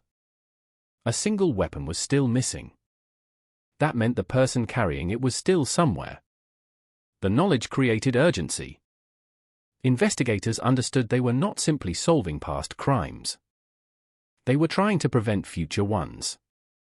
Every hour mattered. Every potential lead mattered. Every piece of information could represent the difference between stopping the next attack and arriving afterward. But while the evidence connected the shootings, it did not immediately reveal the shooter. The weapon told investigators what had happened. It did not tell them who had pulled the trigger. The investigation expanded into an enormous network of information. Police collected thousands of tips from the public.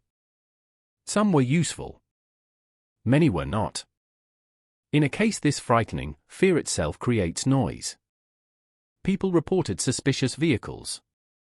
Unusual behavior. Strangers who looked out of place. Some tips came from genuine concern. Others came from anxiety. Investigators had to separate valuable information from overwhelming amounts of speculation. The public wanted immediate answers. But criminal investigations rarely move at the speed of fear. A rumor can spread in seconds. A piece of forensic evidence may take days or weeks to analyze. A witness memory may require repeated interviews before becoming clear. The pressure on investigators was enormous. Every day without an arrest made the public more frightened. Every new attack made people question whether authorities were losing control.